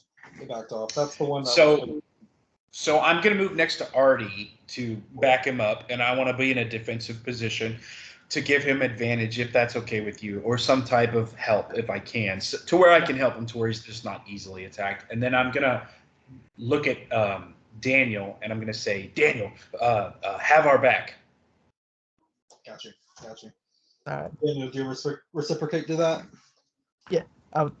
Good. A nod. All right, cool. A nod, cool. I saw it. Oh, can I use a bonus? I know it's not really allowed, but I was going to ask. So I want to see if this does this real quick. I'm so sorry. It says harmlessly sensory effect is a sharp offer of the paint master. Snuff out a candle. 1 second. I'm sorry. No, you're fine. No worries. Chill, warm. Make a colored small marker symbol appear.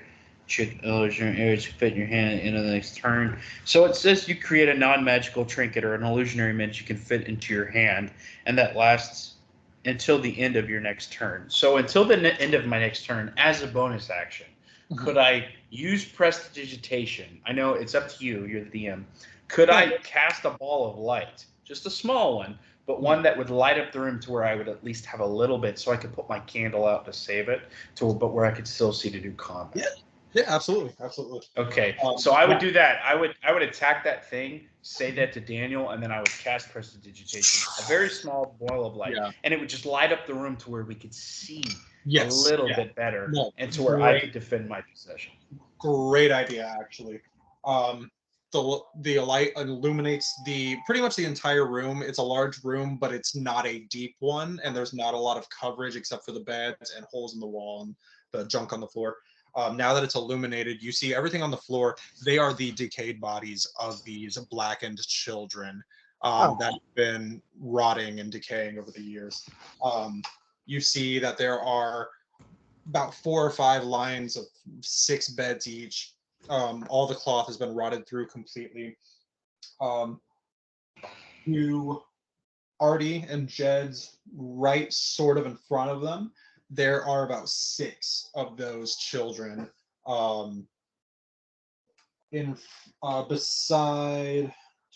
Beside Daniel, you got about 5 over closer to you. Three of which are emerging from the dark, now illuminated by the light. All right. So good. I mean, that's definitely a good move. Good job. Arty at this time is going to take out his sword, and he's going to go ahead and hop out in front and try to take out one of these buggers, and fail miserably at it, swinging his sword, missing, and the creature scurries past him and starts approaching Jed. However, he's going to... Oh my gosh. I should have given this guy some kind of abilities. Oof. Cringe. That's all right. He is definitely going to help protect either of you. He is right between you both, though. So that is the good news. Daniel will come back to you. All right. You have 2 on your left. You have 3 coming from the darkness right in front of you. Arty is to your right. Okay.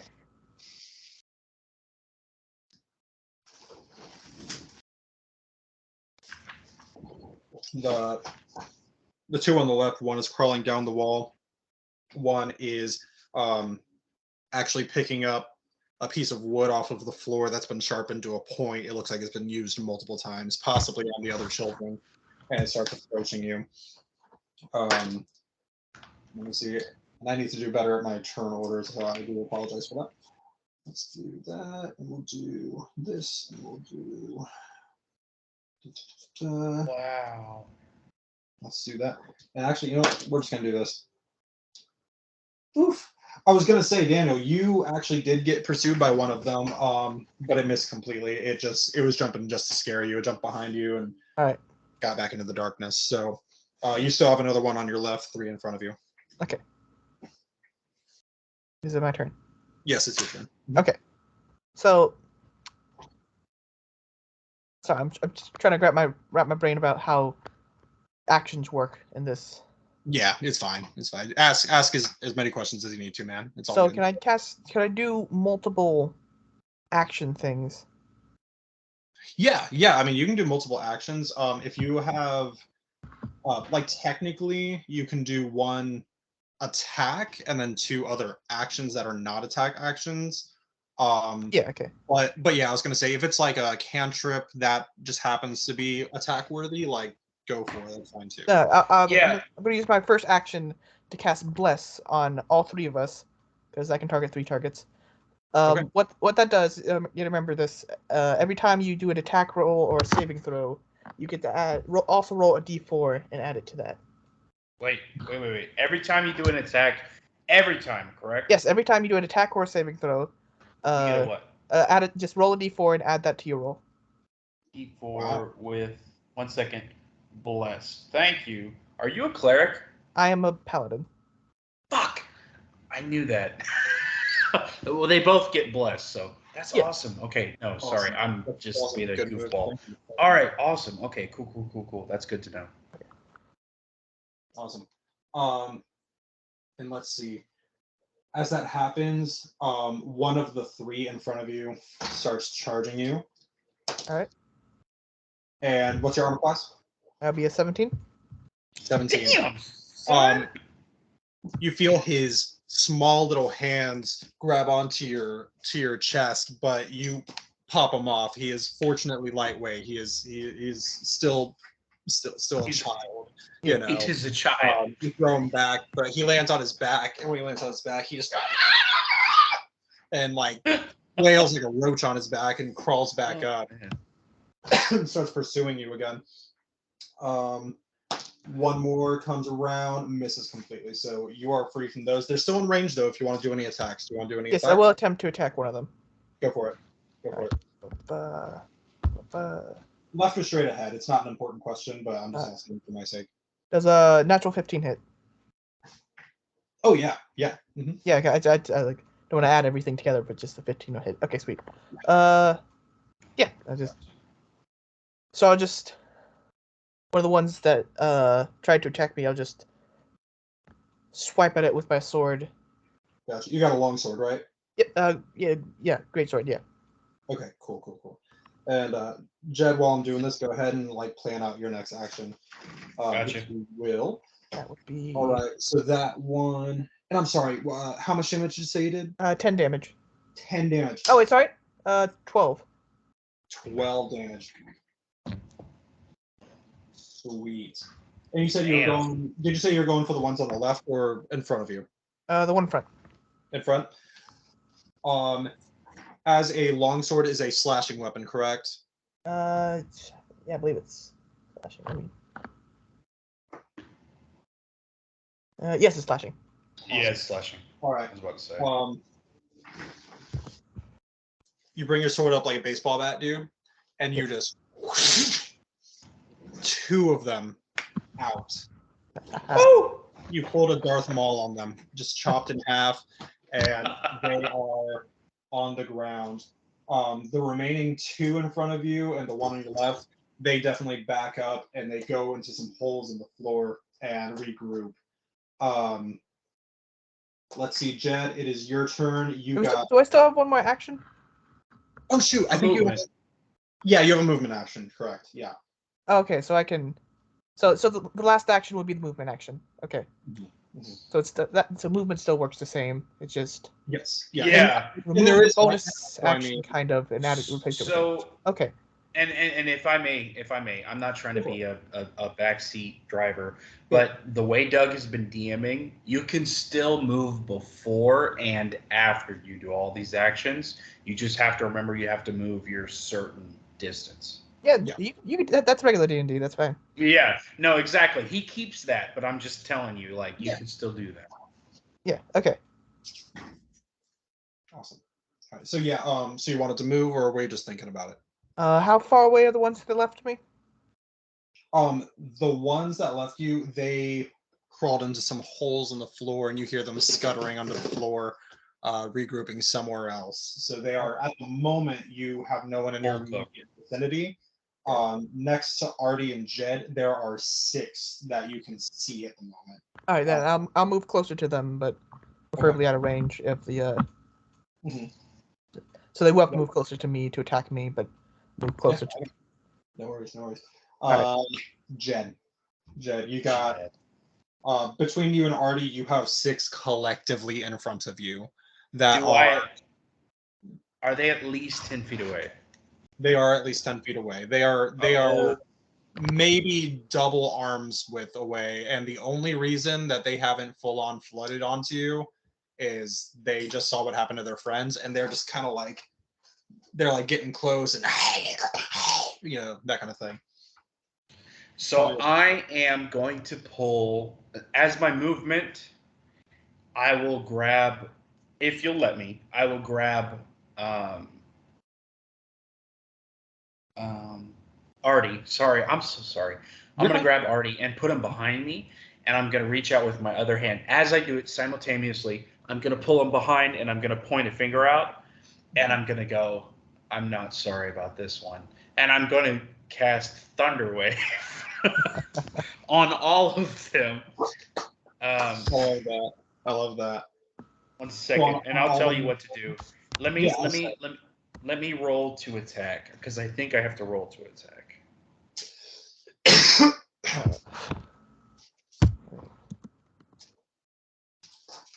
1 second. Alexa. Each creature in a 15-foot cube. I got a 23 to hit. Yeah, that'll do it. Okay. And let me make sure I'm doing the spell right. Because I think I messed it up last Thunder time. Wave, right?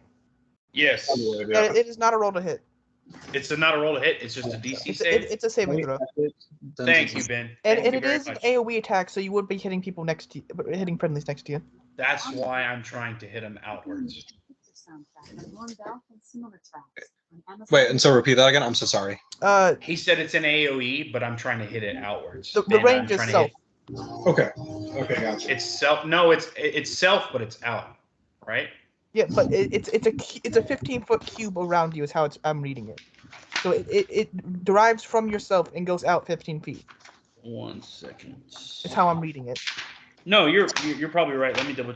I'm just gonna check. I got it right in my book. I'm gonna make sure that's because I'm a little stickler. I'm sorry, Ben. Right. You're good. You're probably right. So 15-foot cubit. Can I? But it's up to the DM's discretion. Since it's 15-foot cubit, can I push it out of that 15-foot cubit to the actual degree outwards toward 10 feet, so we're safe? But the part that I'm pointing out, it says self 15-foot cube. Exactly. It hits, but where it hits, that is where it hits. Not it hits on me. It hits within that 15-foot cube. You get what I'm saying, Ben? So within that 15-foot cube, I can decide where it hits. Oh, it does say each creature within the 15-foot cube originating from you must take a Constitution saving throw. On a failed save, a creature takes 2d. Okay, no, I get what you're saying. Okay. Yeah. On a successful save, it takes half damage. Okay, so before, can I throw Arty out with a good kick and say, hey, can you get the hell out of here? Can I roll? What do you need me to roll for that, man? I mean, honestly, if you're just pushing him out of the way, I would just do a strength check against him. Okay. Yeah. Well, if he's willing, I feel like. Oh no, he's willing, but I'm assuming you're doing this very quickly, right? Yeah, 13. I got a 13. So you guys tied on that. Tie goes to the runner. Yeah, no, absolutely. I was gonna say so, totally because he's like at this point, he's like, I don't know what you're doing, but okay. And he gets shoved back and he backs up. He's like in the corner at this point. Okay. So yeah, you got All it. right. So I'm gonna push him out of the way, just out of the way of this 15-foot cube. Thanks, Ben. I totally forgot about this spell. For sure, thank you, Ben. I appreciate that too. And so what I'm gonna do is I'm gonna go ahead and so both of them need to take a is it a saving? Yeah, Yep. Constitution saving throw, and I will tell you the DC in about 2 seconds. 8 plus your proficiency bonus plus const, so 15. So they need to make a 17 const save. Okay.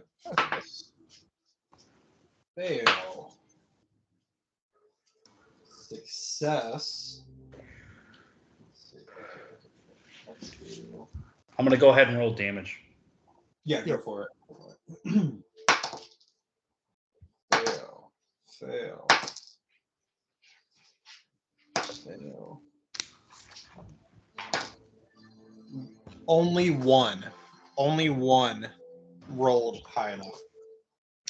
So one takes 5 damage, and the others take 10. All right.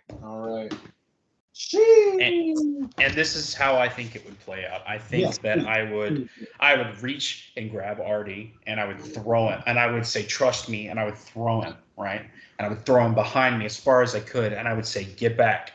And I would hope he got back at that moment. I wouldn't be thinking about him, and I would cast Thunderwave. And as I did it, I would do the same whistle that I do. It's my signature whistle. It's like a sonic whistle. It's like I can't whistle because Sabrina's and but I whistle and I point at them. And as I point at them, this electric blue light comes from my hands as a ball and flies forward and explodes. And if they fail, they fly 10 feet and take 10 damage. If they succeeded, they don't move anywhere, but they take 5 damage. My friend, let me tell you, as this blue beam of sonic energy just bursts out in front, 5 of the 6 are caught up in the beam, and you see their bodies, a black silhouette within the blue beam, just incinerate into crumbs and fly back.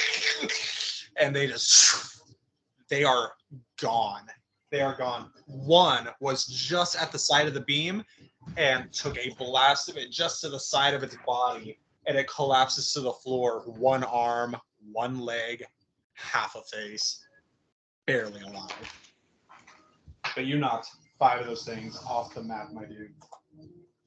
Awesome. Very, very good. Hell yeah. Hey, thanks, Ben, for this spell. Yes. Spell save.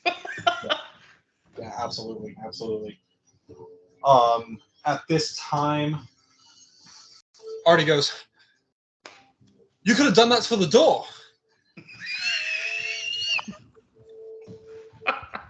He runs up and begins to attack another one, slashing it.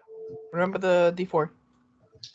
Yes, thank you. Oh, bro. Bruh. Is it D4 to hit or D4 to damage? D4 to hit, not to damage. D4 to hit. Gotcha. That's why I didn't remind you, because it wouldn't have helped you. Well, thank you. Thanks, Ben. Oh, that's not D4. Oops. Where is my D4? Yes, success. With the help of a blessing guiding his sword, he slashes one straight through the chest, and it falls back. Its partner running into the darkness behind it. At this point, 2 of the remaining, one who is just a half of a creature, they begin crawling back and retreating into the dark around them. This is when you hear throughout the entire hospice, upstairs, down in the floor, more and more.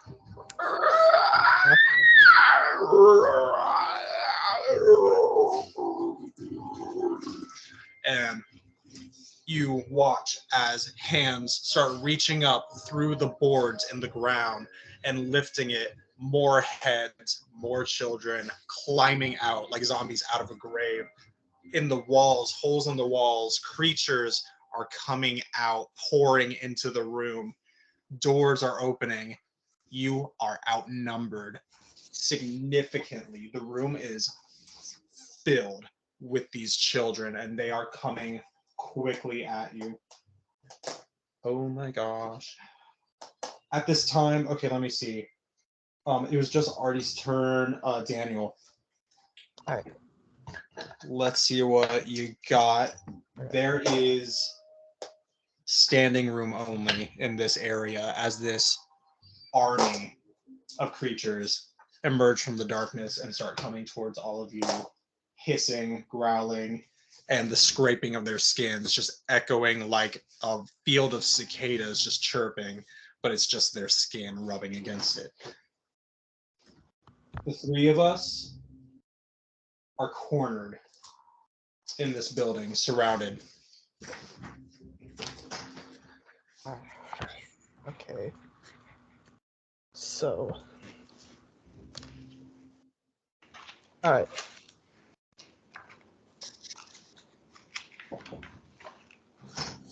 How far away is the door? Do you think we can get to that?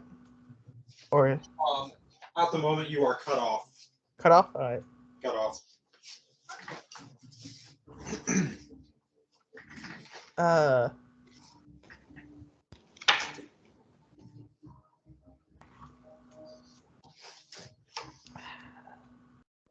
Fighting's probably not going to work, so I'm going to try scaring these guys off by casting do not know how to pronounce the spell, but basically thugmatary. Anyway, it's a cantrip that allows me to do cool things, as like where is it? Your voice booms up to 3 times as loud as normal for 1 minute. Okay. All right. So basically, do you have to do any kind of like intimidation check for that, or is that? Like that's what I'm trying to do is intimidate them away. All right. I mean, And I'm trying to use thugmatary to like make it more intimidating. Yeah, for sure. Real quick. Yes. Y'all keep going. Just pause at my turn. I gotta go pee. I'll be right back. Yeah, Like go 2 seconds. So yeah, what's the since we're waiting anyway, what's the description for that? Just because I'm learning still myself. Well, it's just it's more of a like a thing like a prestidigitation. You manifest a minor wonder, assign a supernatural power within range. You create one of the following magical effects, which is either your voice booms, you cause a flame to brighten, dim, or change color. Create tremors. You create an instantaneous sound from a point, such as ominous whispers or a rumble. Could cause unlocked doors to just open and just like slam open. Yeah. Okay. So basically, just like a big thunderous boom, basically of sound and power. I got you. But what I'm doing is I'm like projecting my voice, like if you've ever seen Harry Potter, kind of like how Dumbledore does. Yes. Well, I'm just doing an intimidation check, but I'm using thugmatry to make it more intimidating. Yeah. Absolutely. So I was gonna say, intimidation check. Advantage. I'm not sure if that's indicated by that. Like I said, I'm so unfamiliar with lots of the powers and stuff. But yeah, go ahead and roll whatever. I trust your judgment on it. Go ahead and roll whatever you see today. It would be intimidation, yeah. Okay. And you give me advantage, so. Sweet. What's going on? I'm trying to scare these children away. Trying to scare these children away. Me every day at work. Yeah, just. wait, we'll say what? No, listen, Ben. It's funny because that's what he does. I work with kids. I hope you don't try to scare them away. No, most of them are already traumatized, hence why I'm working with them. So no, it's all good. Okay. Covered. Just be like, Let's see. I'm not sure if they understand me, but I will say, flee this fight or die like the rest. And That was good. I like that. that will be a. I'll be a 22 for intimidation. My man. Fuck yeah, dude. So as your voice thunders out and you say this, if you've seen Lord of the Rings, which I assume we all have, on that scene where Galadriel is talking to Frodo and she's demonstrating how if I had the ring, I would have the power of a god, like that kind of thing. Yeah. That's what happens. Just the entire lighting in the room changes as your voice thunders out, and they shudder and they start backing away, terrified. And it definitely works. They are starting to flee. They're starting to run away. At this time, however, the door that you previously tried entering bursts open. A cloud of dust and smoke. Everyone, all of us, all the children turn and are motionless. From the fog and the dark night behind, a spear of light shoots through the entire building and starts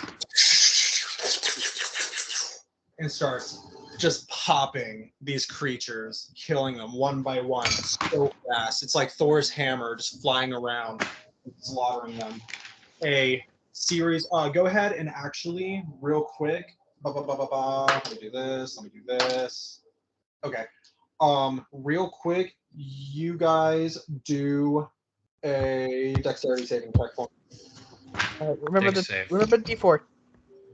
Remember the D4. Gotcha. Yep. Ben, your character really coming in clutch, man. For sure. Dexterity. Okay, that is a 19.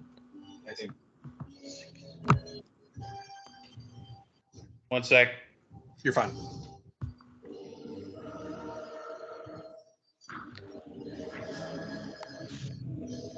I got a 13.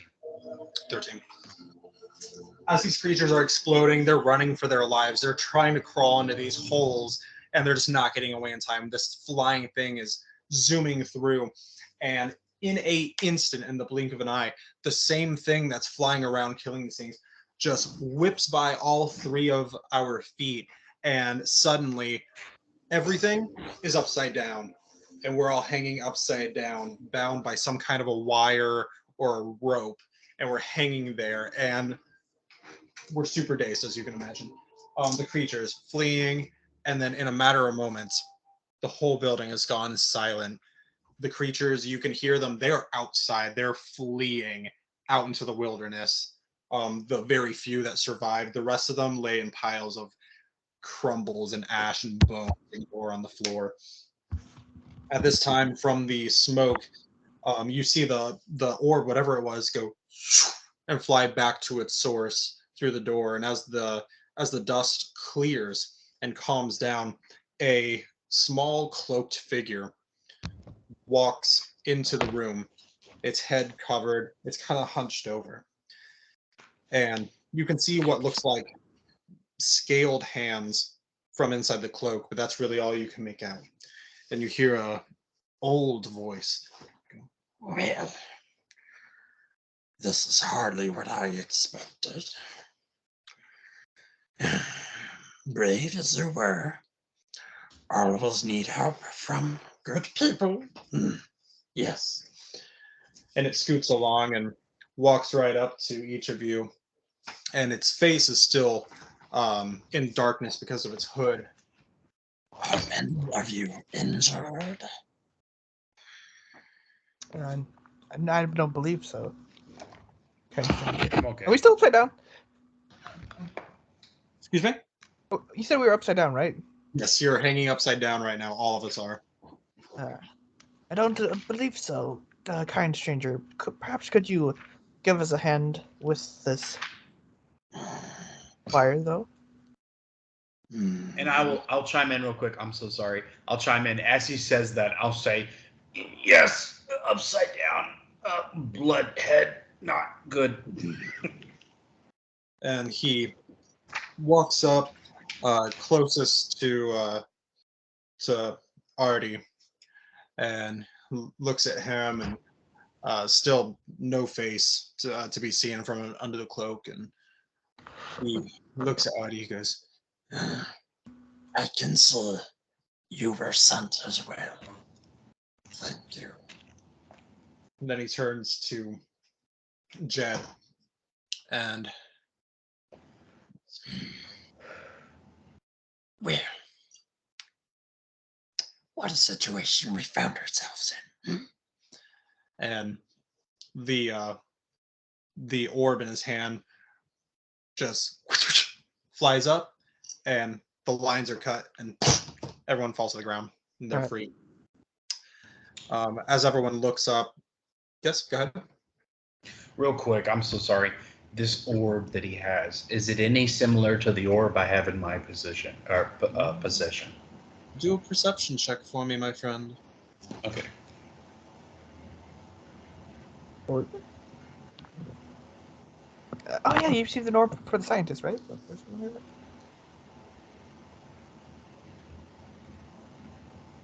16. It is identical. Oh, okay. Okay. All right, I don't say anything about it, but Yeah. I just want to take note of it. The orb returns to his hand, and it's glowing, and the glowing simmers down, and it's back to its regular form. And the character puts it in his cloak and puts it away. Well, I don't know about the rest of you. It's late, and I'm hungry. Who wants to eat? Join me for dinner? Yeah, I'm not my head. I agree. Yes, of course. And I'll be like brushing myself off of all the children decay. As you're all clearing yourself off and everything, the cloaked figure turns and starts to hobble away, seemingly leading the way for you guys to follow. And he stops and kind of chuckles to himself. Smooth skin. I find it unlike your character. Ask me who I am. Are you the hermit? I am known by those names. Yes. I guess we all have old names, don't we? Isn't that right, McLathers? He removes his hood, and in front of you stands a aged but familiar face. An old friend. Shut the fuck up, dude. To be continued. Holy shit. I'm missing something. Holy shit.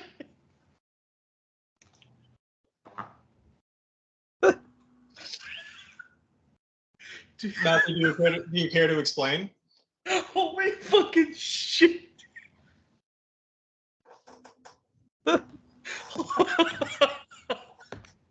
Holy crap. Okay. All right. I don't know what direction this is going in.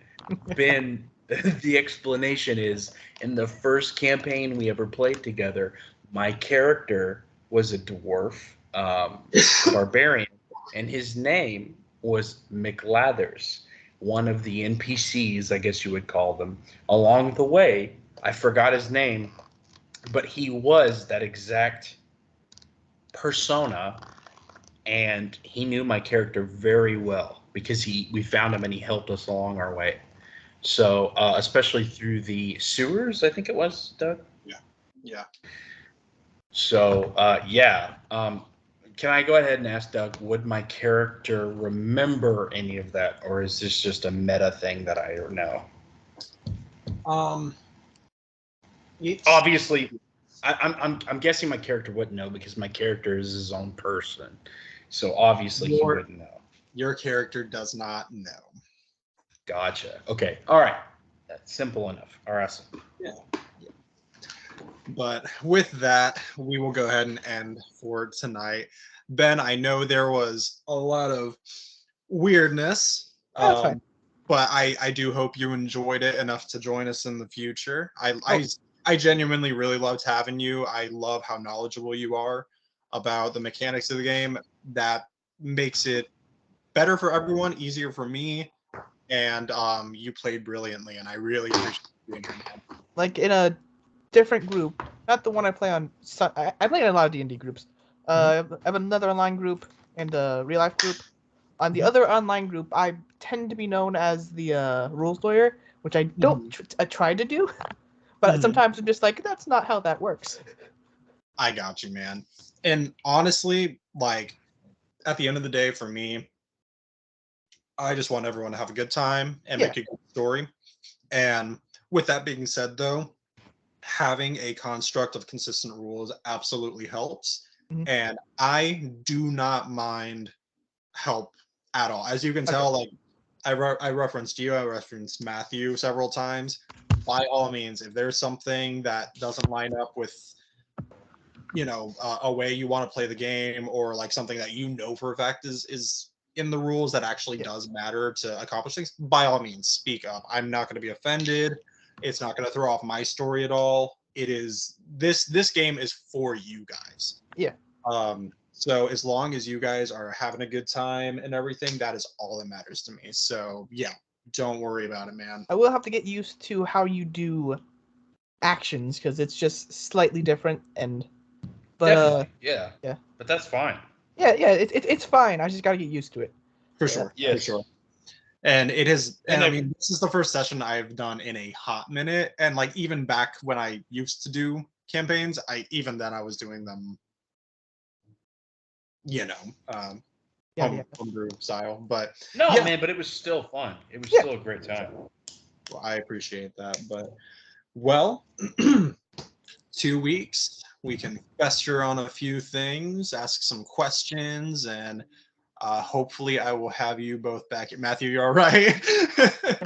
I'm blown away, man. That was insane. He just fucking blew my mind. Had no idea. So I'm sitting here thinking. I'm sitting here. Listen, I'm before you go on. I'm sitting here thinking, yeah, he'll pay attention to my backstory of my current character and like go on with him. And you're like, fucking watch. And Matthew knows this. Ben has, you've never played with me before. Yeah. Every single campaign I've ever played, which I've DM'd maybe 5 or 6 campaigns now, and this is like either the 6th or the 7th now. Every single campaign takes place in the same world that I've created in chronological order, but any number of years apart from each other. The very first campaign was in a world based on a book I wrote when I was a kid. And so everything has just grown. The characters, the world, the kingdoms.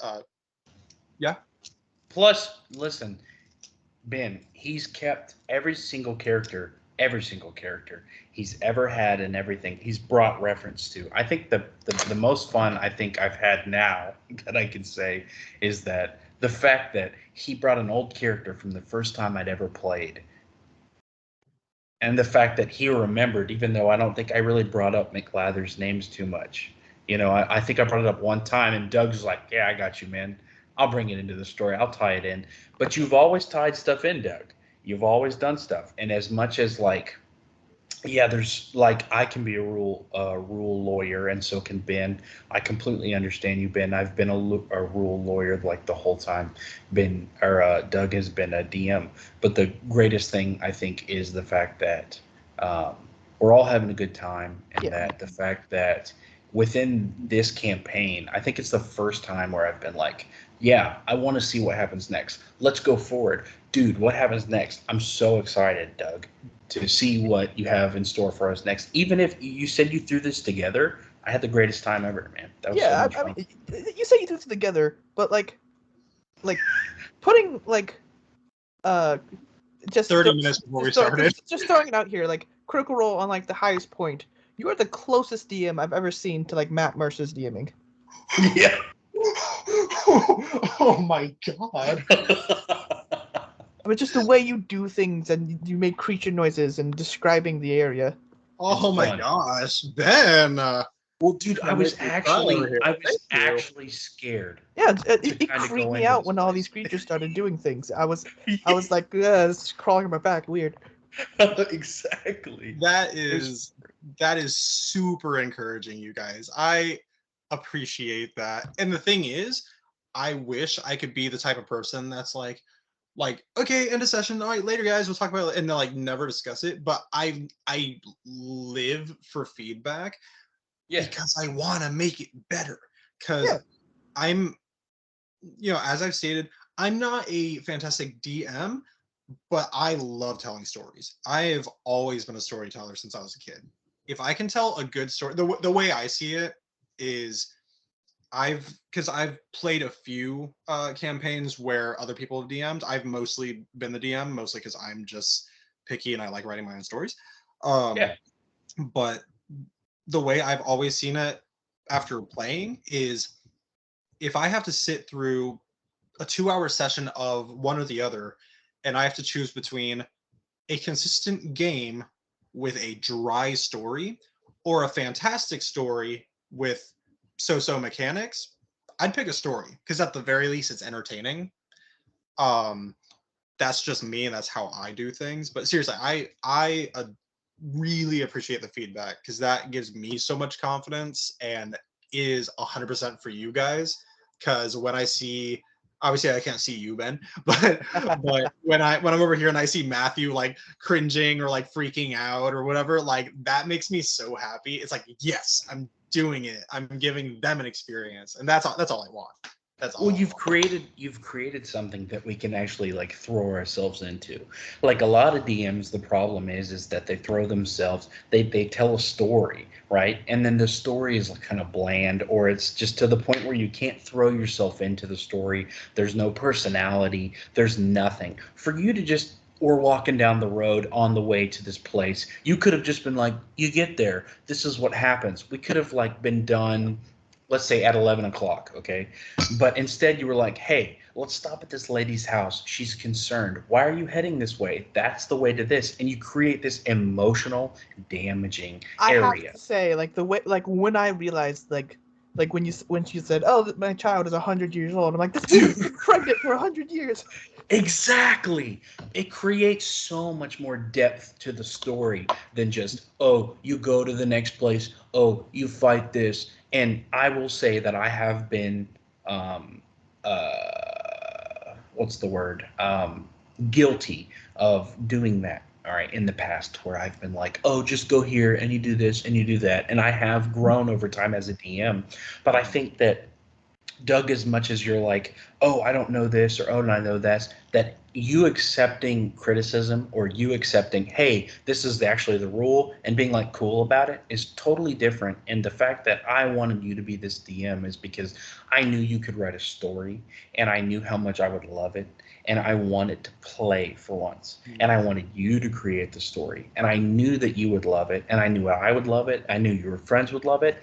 And then eventually, through everything that we've been going through with people kind of phasing off and, oh, I can't make it tonight, that I knew that Ben, Ben, a friend that I've had for literally since he's been born, That's true. I was like, Ben would literally love this. He's probably played with a million people, but this is one game that I think you would really appreciate, and I think Doug would really throw that in. As much as you're like, oh, I'm homebrewing it, I think we really, and I don't know, I can't speak for you, Ben, but I think I really like it. I really like the way we play. As much as it's like, yeah, we break some rules sometimes. Who cares? We have a good time. We're pushing towards a goal, and we're having this dynamic experience that you wouldn't have anywhere else. So I am really I'm really for this game. I really enjoy it. I really like what you've done, and this game already has thrown my brain into like a totally different loop. It's crazy. Yeah. I will say this much, and I think I mentioned this to you before, but like I press it because this is a big statement for me talking about myself and my own projects. This campaign specifically has the most thought put into it of any of them. And I know that like yes, I threw this particular session together, but as far as the world you guys are in, the history of it, why everything's happening, I have so much detail like ready to go. And to me, I think that's why it's different from a lot of the other campaigns I've done, because a lot of them I would like do them by chapter and make them up by chapter. I know where you guys could end up with this. I know how the campaign could end. And I'm excited. I'm excited to see where it goes, you know? So thank you guys for choosing me to be your DM and allowing me to do that, and for being such awesome players. Because like, dude, I'm having a great time, and I'm stoked to unfold the rich history of this accursed place before your eyes, and hopefully make a whole lot of memories and inside jokes along the way. Yeah. Because it's gonna be a good time, guys. Like, One thing that I'm like, you keep saying like you're not that good of a DM, but because you don't really know the rules of the game.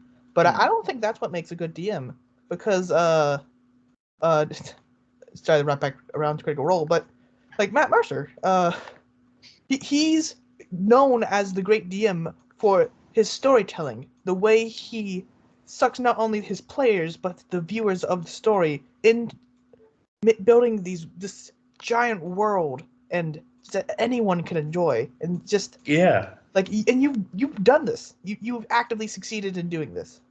Yeah, And- because you can throw yourself into the story. Like I actually pictured. So, for instance, Ben, that picture I sent you, that scene right there, I could picture myself in. I literally could picture myself throwing this spell out and exploding this spell to let her get out of that area. And it's the first time I've been able to play D&D and be like, I can actually put myself in the shoes of my own character and actually play as my character and push forward and see myself there. Like the last session that we did when I was in this cave, I pictured myself in a cave, and I could actually picture myself in this cave fighting for my life because I have 16 hit points. You know, I'm like, holy shit. I really hope this entire goes. cave without bleeding. Exactly. And then here, you know, I tried my ass off, and I got good rolls, and yeah, fortune favored me tonight, but you know, like I know that things can turn, but I know that my skill and everything that I chose and the ways that that I've gone about doing things, and how smart we were about things, Ben, you know, our characters did a good job in teamwork, you know, and I think it was a really good play. So yeah, Doug, you keep on what Ben said. You keep saying, you know, I'm not the best DM just because you don't know every rule down to its exact itsy bitsy tiny little atom.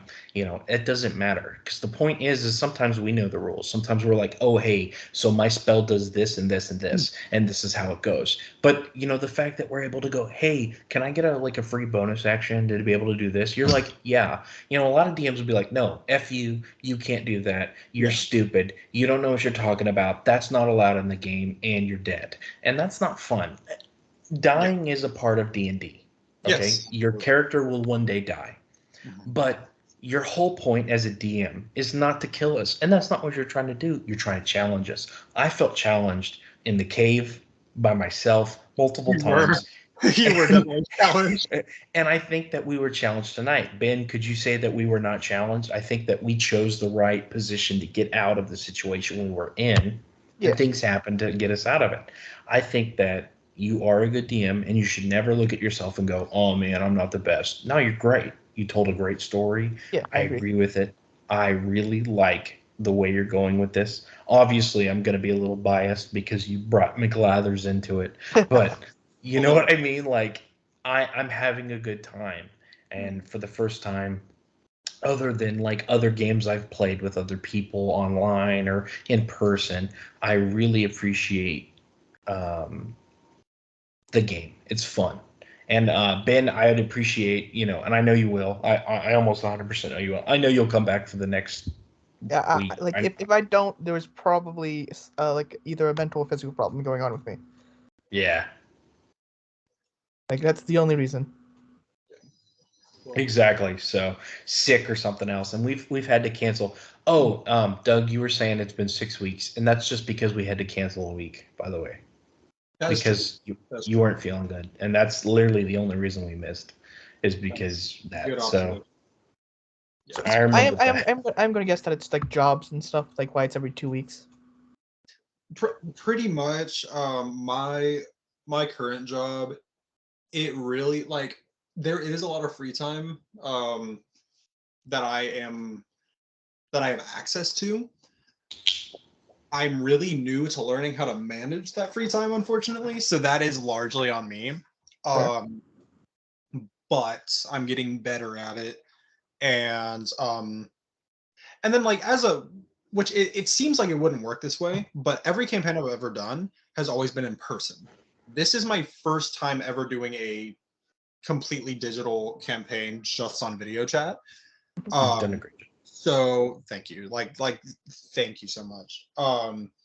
So like usually I have like miniatures to look at. I have like my landscapes. I mean you can ask Matthew. I had some decent looking miniatures and stuff. Like I was proud of it. I've invested. Actually, do you guys know about Roll20? Yes. I know about it. That's like another thing I would have to learn how to do. That is fair. Yeah, which I mean like is doable. It costs money. It doesn't. I was gonna say like they have a free one, I believe. I know that if you do pay, you have more access to like. You would have more stuff, yes, but Yes. like if you're okay with like some watermarks and stuff like that, and maybe stuff looking weird, you can totally do Roll20 completely free. Yeah, that's fair. That's fair. Just like if you want that like the board map, because sometimes how far you away you're from someone is really important. So I will say this much. Were you saying something, Matt? No, I said true. No, I was gonna say this much. I do know. If this campaign goes as far as I see it going, because I see it going far. Me and Matt, we've talked about this. We're like, no, we want this campaign to go from start to finish. We're not dropping out. We're going to finish this. And even if Ben, you're like, these guys suck, I'm not going to do this anymore. Me and Doug are going to keep going. So if you want to keep with us, we're going to keep going. Listen, I'm just sad like the other apparently 3 people aren't in this right now because like they're missing out. Yeah. And it happens because of like different real life relationships and different things that happen. But I think that, Ben, so your character Daniel, my Jed, and your Alter, I mean, we can push through. It only takes, like I said before, it only takes 2 to tango. You only need 2 players. One-on-one isn't as fun because the DM has to play the... Yeah, that's basically just a conversation. Exactly. Yeah. It's more fun to have another person to make decisions with and to make stuff with. So Ben, if you're in to keep going with this campaign, I think this is the kind of campaign and different things where maybe in a year or less that maybe I can DM and make my own story, or maybe in a year, a Doug keeps his own story and we just keep building on. Or maybe Ben, you decide, hey, I want to use Roll20. Let's all play, and me and Doug become the players. I think we could all be friends that we could decide to make time for this every 2 weeks. Every 2 weeks, it's not hard. It's not hard to schedule one day for a few hours, even if it's from 8 to midnight, like it is right now. I do to D&D where every week on Sunday. Like exactly. Yeah. Like if Exactly. it's something you're passionate about, you will make time for it. That's And basically see, what it comes down to. that's what I got to Doug about. I came to Doug and said, listen, I want to play D&D. I'm really tired of everyone canceling out on me. I know you, Doug, won't cancel on me. And Ben, recently, I apologize for not hanging out with you more, but, your mom reached out to me and said, hey, Ben's going to have a graduation party. And you know what I said to myself? I have a D&D group where kind of the other players aren't kind of showing up. And I know Ben would probably show up. So I said, let's bring Ben into this group. So I hope you don't take offense to that. I know you won't, but I wanted you to be into this because I think that Doug created a really cool story, and I thought that you might want to be a part of it and you would appreciate it. You know what I mean? I truly do. This was a amazing experience so far. This is just one session. I'm amazed. It's just one session. Well, I'm excited. And I already confidently can say this, but Ben, I've never talked to you outside of like messaging you on Facebook. Yeah. Dude, you're awesome. Like you're a awesome player. And you have already shown that you are a huge asset to not only the other player/players, but the story itself. And as I get to know you and your character more, dude, like you've entered my world, man. You're part of it. You are going to leave an eternal mark on this world because that's how my worlds work. Yeah. So you've stepped foot in it, so you are part of it, and it will change and grow because of you and the choices you make. And I am happy that you have joined us so far. So I do certainly look forward to playing with you again, dude. I have to be entirely honest here. Have you guys seen Invincible? Ooh, I haven't watched that yet. All right, then never mind. You want to get okay. I kind of based my character off of a character from that show. Whatever it is, dude. Damien Darkblood. Oh, okay. I know who you're talking about. Yeah. That's cool. And I think something I really appreciated. Sorry, I'm like just talking at this point, Hey, but something I really appreciated about you, Ben, is and this isn't a knock on anyone. This is an observation. Mhm. I think Matt would agree with me, but like granted, you're also a more experienced player. The other 3 people that we've had playing, Yep. they are brand new to it, Fair. and they're doing very well when they do play. They're building their confidence still. Not a lot of role playing. They haven't really ventured into that a lot. They're learning how to play the game here rather than here. Yeah. I totally understand. Like I still like as soon as you introduced my character, all of my I was ready to speak, and so all that was just gone as soon as you introduced the character. Yeah, but no, seriously, It happens. You did fantastic, and like I said, you have already shown just in the way you embodied your character. You've already shown that no, this is a guy I want to be part of my campaign. Like I'm always happy to have anyone, but I actively want you to be part of it. So just so you know, yes, we should. This is a head canon. In the future, whenever we can schedule a date for it to happen. Obviously, I live in Pensacola. Y'all live closer to each other because I think you both live in Crestview. I won't say where to keep anonymity, but I think we should do an in-person session in the future. I'd be down, and I know a place. I know a game store, and we can have a private room. Game Masters. Really? Game Masters Guild. Yes. Oh, I love that place. Yeah. Oh, absolutely. did they allow you to take the private room? Yeah. I think you have to pay for it now for some reason. But I can put money into it. I don't mind. It's not expensive. It's not? No. We should do that. Dave and Val are super cool. My dad's really close with them. Oh, It would not be trouble. And it's super coincidental that you had mentioned doing an in-person session because, and I don't, this is like a at the least statement that I'm about to say, okay. but at the very least, Yeah. I want the last session to be in person. Yeah, definitely. Like I require the last session to be in No, person, yeah, get all the snacks, get all the 100%. drinks, all that stuff, and really have a experience together. I think we should play more in person. I think the point of Skype was the fact that Doug, you're in Crestview, Ben, you're in Crestview, but I'm in Pensacola right now. Yeah. And I think that one of the things that allows us to play and have fun with other friends and other people and to meet new people and to play this game, that is something I never want to stop doing ever in my life. Doug, me and you stopped doing this. And I think it kind of is a negative on our personality. I think we should have kept going through it. And it's my fault 100% because I didn't push it. I remember we started playing and I stopped. I started skipping out due to like bull crap. You know what I mean? Like I should have kept going. So I think we should play more in person. Plan it out in advance so I can have the time to come in, but just so we can play, at a time to where I can either take off or do whatever. Mm-hmm.